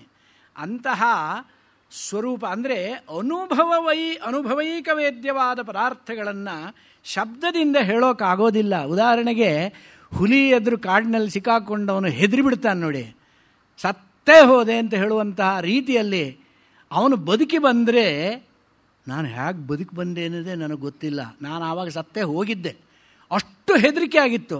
ಹೌದಾ? ಅಷ್ಟು ಹೆದರಿಕೆ ಆಗಿತ್ತು. ಎಷ್ಟು ಹೆದರಿಕೆ ಆಗಿತ್ತು? ಇಷ್ಟು ಹೆದರಿಕೆ ಆಗಿತ್ತು, ಅಷ್ಟು ಹೆದರಿಕೆ ಆ ಹೆದರಿಕೆಯ ಒಂದು ಪರಿಮಾಣ, ಕ್ವಾಂಟಿಟಿ, ಅದನ್ನು ಹೇಳಲಿಕ್ಕಾಗತ್ತೆ. ಆ ಹೆದರಿಕೆಯನ್ನು ಹೇಗೆ ಹೇಳೋದು? ಹೆದರಿಕೆ ಅಂತ ಹೇಳಿದರೆ ಕೈಕಾಲು ನಡುಕ ಬಂತು, ಓಡಲಿಕ್ಕೆ ಅಂತ ಹೊರಟ್ರೆ ಕಾಲು ಕೀಳೋದಕ್ಕೆ ಆಗಲಿಲ್ಲ, ಕೂಗೋಣ ಅಂತ ಹೊರಟ್ರೆ ಶಬ್ದವೇ ಹೊರಡ್ತಾ ಇಲ್ಲ. ಕೆಲವರಿಗೆ ಹೆದರಿಕೆ ಆದರೆ ಶಬ್ದ ಹೊರಡೋದಿಲ್ಲ, ಗದ್ಗತಿತನಾಗಿಬಿಡ್ತಾನೆ. ಆಮೇಲೆ ಮೈಯಲ್ಲೆಲ್ಲ ಬೆವರು ಬರಲಿಕ್ಕೆ ಶುರುವಾಗುತ್ತೆ. ಇದೆಲ್ಲ ಸರಿಯಪ್ಪ. ಹೆದರಿಕೆ ಅಂದರೆ ಯಾವುದು? ಹೇಳಿದ್ನಲ್ಲಪ್ಪ ಈಗ, ಹೆದರಿಕೆ ಅಂದರೆ ಮೈ ಬೆವರು ಹೆದರಿಕೆಯ? ಕಾಲಲ್ಲಿ ಓಡ್ಲಿಕ್ಕೆ ಆಗದೆ ಇರೋದು ಹೆದರಿಕೆಯ? ಅದಲ್ಲ. ಕೂಗ್ಲಿಕ್ಕೆ ಆಗದೆ ಇರೋದು ಹೆದರಿಕೆಯ? ಅದಲ್ಲ.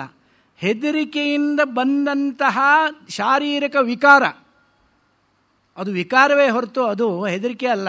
ಸೆಕೆ ಆದರೂ ಬೆವರು ಬರುತ್ತೆ, ನಿಶ್ಶಕ್ತಿ ಆದರೂ ಕಾಲು ಕೀಳೋಕ್ಕಾಗಲ್ಲ, ಹಾಗೆ ಶೀತ ಜಾಸ್ತಿ ಆದರೂ ಗಂಟಲು ಕೂತು ಹೋಗಿಬಿಡುತ್ತೆ. ಆದರೆ ಹೆದರಿಕೆಯಿಂದ ಇದು ಹೆದರಿಕೆ ಆಗೋದಿಲ್ಲ. ಹೆದರಿಕೆಗೆ ಕೊಟ್ಟ ವಿವರಣೆ, ಇಷ್ಟು ವಿವರಣೆ ಕೊಟ್ಟಾಗಲೂ ನಿಮಗೆ ಅರ್ಥವಾಗಲಿಲ್ಲ ಅಂದರೆ ಅವನು ಏನು ಹೇಳ್ತಾನೆ ಆ ವ್ಯಕ್ತಿ? ಹೆದರಿಕೆ ಅಂದರೆ ನಿನಗೆ ಅರ್ಥ ಆಗಲಿಲ್ಲ ತಾನೇ? ನಾನು ಪ್ರಯತ್ನಪಟ್ಟೆ, ನನ್ನ ವೊಕ್ಯಾಬ್ಯುಲರಿ ಏನೇನಿದೆಯೋ ಎಲ್ಲ ಉಪಯೋಗಿಸಿದ್ರು ನಿನ್ನನ್ನು ನಾನು ಕನ್ವಿನ್ಸ್ ಮಾಡಲಿಕ್ಕೆ ಆಗಲಿಲ್ಲ. ಒಂದು ಕೆಲಸ ಮಾಡ್ತೇನೆ, ನಿನ್ನನ್ನು ಎಳ್ಕೊಂಡು ಹೋಗಿ ಅದೇ ಕಾಟಿನಲ್ಲಿ ಬಿಡ್ತೇನೆ, ಅಲ್ಲಿ ಹುಲಿ ಬರುತ್ತೆ, ಆ ಹುಲಿ ಮುಂದೆ ನೀನು ನಿಂತಿದ್ದಾಗ ನಿನಗೆ ಅನುಭವ ಬರುತ್ತೆ, ಆವಾಗ ಗೊತ್ತಾಗುತ್ತೆ.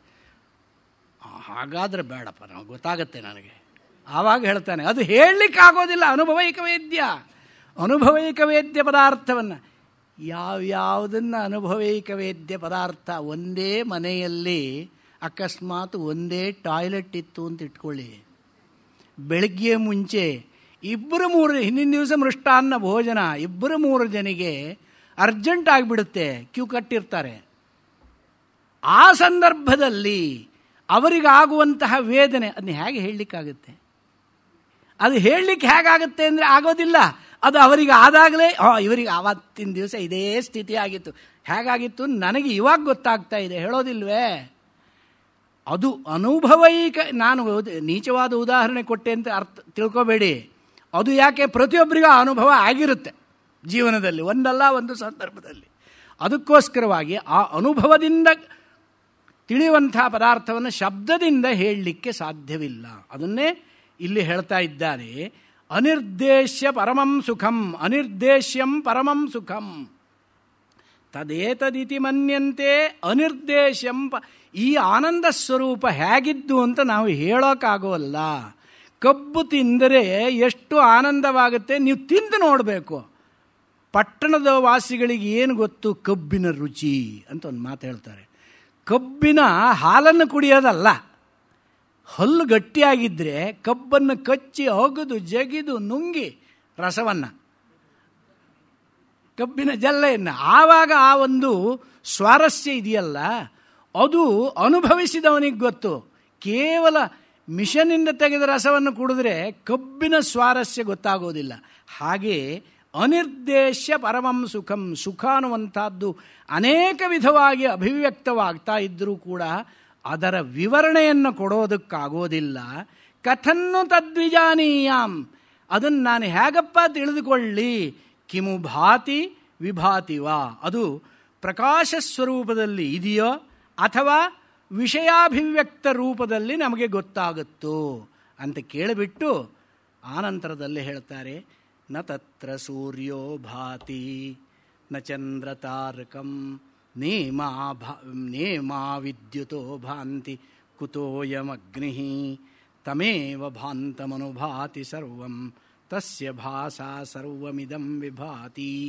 ಆ ತತ್ಪದಾರ್ಥವನ್ನು, ಆ ಆನಂದ ಪದಾರ್ಥವನ್ನು, ಆ ಪರಮಾರ್ಥ ಸುಖ ಸ್ವರೂಪವನ್ನು, ಆ ಪರಮಾತ್ಮನ ಒಂದು ಅವ್ಯಕ್ತ ರೂಪವನ್ನು, ಅದು ಯಾವ ಒಂದು ಶಬ್ದಕ್ಕೂ ಅಗೋಚರವಾದ ಅಪ್ರಮೇಯ ಸ್ವರೂಪ, ಪ್ರಮಾಣ ಅಗೋಚರವಾದಂಥ ಒಂದು ಸ್ವರೂಪ ಏನಿದೆಯೋ ಅದನ್ನು ತೋರಿಸೋದಕ್ಕೆ ಯಾರಿಗೆ ಸಾಧ್ಯ ಅಂತ ಹೇಳಿದರೆ, ಎಲ್ಲವನ್ನೂ ತೋರಿಸುವಂಥವನು ಸೂರ್ಯ. ಪ್ರಪಂಚದಲ್ಲಿ ಇದ್ದಿದ್ದೆಲ್ಲವನ್ನೂ ಆ ಸೂರ್ಯನಿಗೆ ಆಗೋದಿಲ್ಲ. ನ ತತ್ರ ಸೂರ್ಯೋ ಭಾತಿ ನ ಭಾಸಯತಿ, ಸೂರ್ಯನೂ ಕೂಡ ಅದನ್ನು ಪ್ರಕಾಶಪಡಿಸಲಾರ.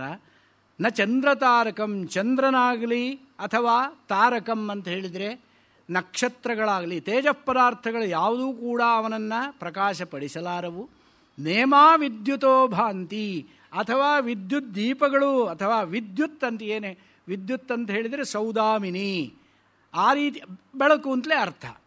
ಅದೂ ಕೂಡ ಪ್ರಕಾಶಪಡಿಸೋದಕ್ಕೆ ಸಾಧ್ಯವಿಲ್ಲ. ಇವುಗಳಿಗೇ ಆಗೋದಿಲ್ಲ ಅಂತ ಹೇಳಿದ ಮೇಲೆ ಕುತೋಯಂ ಅಗ್ನಿ, ಅಗ್ನಿ ರೂಪದಲ್ಲಿರುವಂತಹ ದೀಪ ಏನನ್ನು ಪ್ರಕಾಶಪಡಿಸೀತು? ಹಾಗಾದರೆ ಇವುಗಳೆಲ್ಲ ಹೇಗೆ? ಇವುಗಳೆಲ್ಲ ಪ್ರಕಾಶ ಸ್ವರೂಪ ತಾನೇ ಅಂತ ಕೇಳಿದರೆ, ಇವೆಲ್ಲವುಗಳ ಪ್ರಕಾಶಕ್ಕೆ ಕಾರಣ ಅವನು. ಇವುಗಳ ಪ್ರಕಾಶ ತಮೇವ ಭಾಂತಂ ಅನುಭಾಂತಿ, ಭಾಂತಂ ತಂ, ಪ್ರಕಾಶ ಸ್ವರೂಪನಾಗಿರುವಂತಹ ಆ ಪರಮಾತ್ಮ ಚೈತನ್ಯ ಸ್ವಪ್ರಕಾಶ ರೂಪನಾಗಿರುವಂಥವನು, ಅವನನ್ನು ಅನುಸರಿಸಿ ಇವುಗಳೆಲ್ಲ ಇದ್ದಾವೆ ಹೊರತು ಅವನು ಇಲ್ಲ ಅಂತಾದರೆ ಇದು ಯಾವುದು ಪ್ರಕಾಶಗೊಳಿಸೋದಕ್ಕೆ ಪ್ರಕಾಶವಾಗಿ ಇರೋದಕ್ಕೆ ಸಾಧ್ಯವಿಲ್ಲ. ತಸ್ಯ ಭಾಸಾ ಸರ್ವಮಿದಂ ವಿಭಾತಿ, ಆ ಒಂದು ಪ್ರಕಾಶ ಸ್ವರೂಪನಾದಂಥ ಚೈತನ್ಯದಿಂದಲೇನಿಗೆ ಇವೆಲ್ಲವೂ ಕೂಡ ಪ್ರಕಾಶಿತವಾಗ್ತಾ ಇದೆಯೇ ಹೊರತು ಇದನ್ನು ನಾವು ಆ ಒಂದು ಪ್ರಕಾಶ ಸ್ವರೂಪನಾಗಿರುವಂಥವನನ್ನು ನಾವು ತಿಳ್ಕೊಳ್ಳೋದು ಹೇಗೆ? ಇತ್ತಾನೆ ಪ್ರಶ್ನೆ. ನೀವೆಲ್ಲ ಹೇಳಿದ್ರಿ, 3 ದಿವಸ 4 ದಿವಸ ಉಪನ್ಯಾಸ ಮಾಡಿದ್ರಿ, ಕೊನೆಯಲ್ಲಿ ಬಂದಿದ್ದು ರಿಸಲ್ಟ್ ಏನು ಅಂತ ತಾನೆ, ಅದು ತಾನೇ ಗೊತ್ತಾಗಬೇಕು. ನನಗೆ ಆ ತತ್ವ ಗೊತ್ತಾಗಲಿಲ್ಲ. ಇಷ್ಟು ದಿವಸ ಹಗಲೆಲ್ಲ ರಾಮಾಯಣ ಕೇಳಿ ರಾಮ ಸೀತೆಗೆ ಏನು ಸಂಬಂಧ ಅಂತ ಕೇಳಿದ್ರೆ ಅಷ್ಟು ಗೊತ್ತಾಗೋದಿಲ್ಲ, ಅಣ್ಣ ತಂಗಿ ಇಂದಿದ್ದಂತೆ. ಹಾಗೆ ಹೇಳಿಬಿಟ್ರೆ ಇಷ್ಟೆಲ್ಲ ಉಪನಿಷತ್ತನ್ನು ಕೇಳಿ ಕೊನೆಗೆ ಆ ತತ್ಸ್ವರೂಪ ಯಾವುದು ಅಂತ ಒಂದು ಗೊತ್ತಾಗಲಿಲ್ಲ ಅಂತಾದರೆ ವ್ಯರ್ಥ ನೀರಿನಲ್ಲಿ ಹೋಮ ಮಾಡಿದ ಹಾಗಲ್ಲವೇ ಅಂತ ಕೇಳಿದರೆ ಅದಕ್ಕೆ ಉತ್ತರ ನಿಮ್ಮನ್ನೇ ನೀವು ಪ್ರಶ್ನೆ ಮಾಡಿಕೊಳ್ಳಬೇಕು. ನಾನು ಯಾರು? ನನಗೊಂದು ಅನುಭವ ಆಗ್ತಾ ಇದೆ ಅಂತ ಹೇಳಿದರೆ ಅನುಭೂತಿ ಸ್ವರೂಪದಲ್ಲಿ ಇರುವವನೇ ನಾನು. ನಾನು ಬೇರೆ ಅಲ್ಲ, ನನ್ನ ಅನುಭವ ಬೇರೆ ಅಲ್ಲ. ಈ ಅನುಭವ ಅನ್ನುವಂಥದ್ದು ಯಾವುದು ಇದೆಯೋ, ಯಾವುದೇ ವಸ್ತುವನ್ನು ನಾವು ನೋಡಿದಾಗ ಭಗವತ್ಪಾದರು ದಕ್ಷಿಣಾಮೂರ್ತ್ಯಷ್ಟಕದಲ್ಲಿ ಒಂದು ಶ್ಲೋಕವನ್ನು ಹೇಳಿದ್ದಾರೆ. ನಾನಾ ಛಿದ್ರ ಘಟೋದರ ಸ್ಥಿತ ಮಹಾದೀಪ ಪ್ರಭಾ ಭಾಸ್ವರಂ ಜ್ಞಾನಂ ಯಸ್ಯತು ಚಕ್ಷುರಾದಿಕರಣದ್ವಾರ ಬಹಿಸ್ಪಂದತೆ ಜಾನಾಮೀತಿ ತಮೇವ ಭಾಂತಮನುಭಾತ್ಯೇತತ್ ಸಮಸ್ತಂ ಜಗತ್ ತಸ್ಮೈ ಶ್ರೀ ಗುರುಮೂರ್ತಯೇ ನಮೈದಂ ಶ್ರೀ ದಕ್ಷಿಣಾಮೂರ್ತಯೇ ಅಂತ ಅದ್ಭುತವಾದ ಶ್ಲೋಕ. ಅಂದರೆ ನಾನಾ ಛಿದ್ರ ಘಟೋದರ ಸ್ಥಿತ ಮಹಾದೀಪ ಪ್ರಭಾ ಭಾಸ್ವರ, ಒಂದು ದೀಪವನ್ನಿಟ್ಟಿದ್ದಾರೆ. ಇಲ್ಲಿ ದೀಪ ಬೆಳಗ್ತಾ ಇದೆ, ಅದರ ಮೇಲೆ ಬೋರಲಾಗಿ ಒಂದು ಘಟವನ್ನು ಇಟ್ಟಿದ್ದಾರೆ. ಆ ಘಟಕ್ಕೆ ಅನೇಕ ರಂಧ್ರಗಳಿದೆ. ಕತ್ತಲೆ ಆಯಿತು, ಹಗಲೊತ್ತಿಟ್ಟರು ಗೊತ್ತಾಗೋಲ್ಲ. ಕತ್ತಲೆ ಆದಾಗ ಒಂದು ದೀಪ ಇಟ್ಟು ಬೋರಲಾಗಿ ಒಂದು ಘಟವನ್ನಿಟ್ಟು ಆ ಘಟದಲ್ಲಿ 10 ರಂಧ್ರಗಳಿದ್ದಾಗ ಏನಾಗುತ್ತೆ? ನಿಮಗೇನು ಅನುಭವಕ್ಕೆ ಬರುತ್ತೆ? ಆ ಅನೇಕ ರಂಧ್ರಗಳಿಂದ ದೀಪದ ಪ್ರಕಾಶ ಹೊರಗೆ ಹೋಗುತ್ತೆ. ಹೇಗೋ ಹಾಗೆ ಇದು ಒಂದು ಘಟ, ಶರೀರವೆಂಬ ಘಟ. ಈ ಘಟದಲ್ಲಿ ಅನೇಕ ರಂಧ್ರಗಳಿದ್ದಾವೆ. ಯಾವುದು ಆ ರಂಧ್ರಗಳು ಅಂತ ಕೇಳಿದರೆ ನಮ್ಮ ಇಂದ್ರಿಯಗಳು. ಈ ಇಂದ್ರಿಯಗಳಿಂದ ಆ ಚೈತನ್ಯ ಅನ್ನುವಂಥದ್ದು ಯಾವುದು ಇದೆ, ಸ್ವಪ್ರಕಾಶ ಸ್ವರೂಪವಾದಂಥದ್ದು, ಪ್ರಕಾಶ ರೂಪವಾದದ್ದು, ಆನಂದ ರೂಪವಾದದ್ದು, ಸುಖರೂಪವಾದದ್ದು, ಇದು ಅಥವಾ ಜ್ಞಾನ ರೂಪದಿಂದ ಇರುವಂಥದ್ದು, ಅದು ಹೊರಗೆ ಬರುತ್ತೆ ಈ ಇಂದ್ರಿಯಗಳಿಂದ. ನಿಮಗೆ ಚಕ್ಷುರಿಂದ್ರಿಯದಿಂದ ಬರೋದು ಏನು? ರೂಪದ ಜ್ಞಾನ. ಹೌದು ತಾನೆ? ರೂಪ ಸಿಗುತ್ತೋ? ರೂಪ ಅಲ್ಲೇ ಇರುತ್ತೆ. ರೂಪದ ಜ್ಞಾನ ನಿಮಗೆ ಬರುತ್ತೆ, ರೂಪ ಅಲ್ಲೇ ಇರುತ್ತೆ.